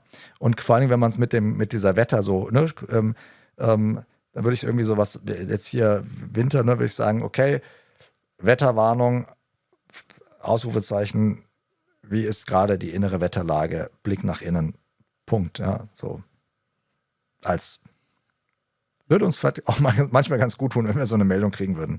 Weil wir laufen immer mit den Augen im Außen und scannen alles. Und mal so eine Meldung zu kriegen, halt, Blick nach innen. Klaas, wo können die Menschen dich finden? Die können mich finden bei LinkedIn zum Beispiel. Ja, also einfach unter dem Namen Klaas Lahmann. Die finden mich, wenn man ein bisschen auch so die Interesse an der Wissenschaft hat, auf der Homepage der Uniklinik Freiburg, wenn man nach dem Namen googelt.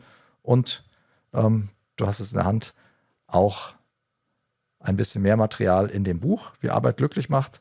Die muss nicht immer glücklich machen, die darf nicht krank machen und unzufrieden, aber das Glück spricht uns halt an. Und da steht vieles von dem drin, was wir angerissen haben. Vieles mehr ist kein Fachbuch, sondern ein Sachbuch, also in verständlicher Sprache geschrieben. Da findet man vieles mehr. Man kann auch eine Leseprobe auf der Homepage vom Rowohlt Verlag sich angucken, wenn man erstmal reinschnuppern möchte. Die Links sind in der Beschreibung, auch zu Klaas' neuestem Buch.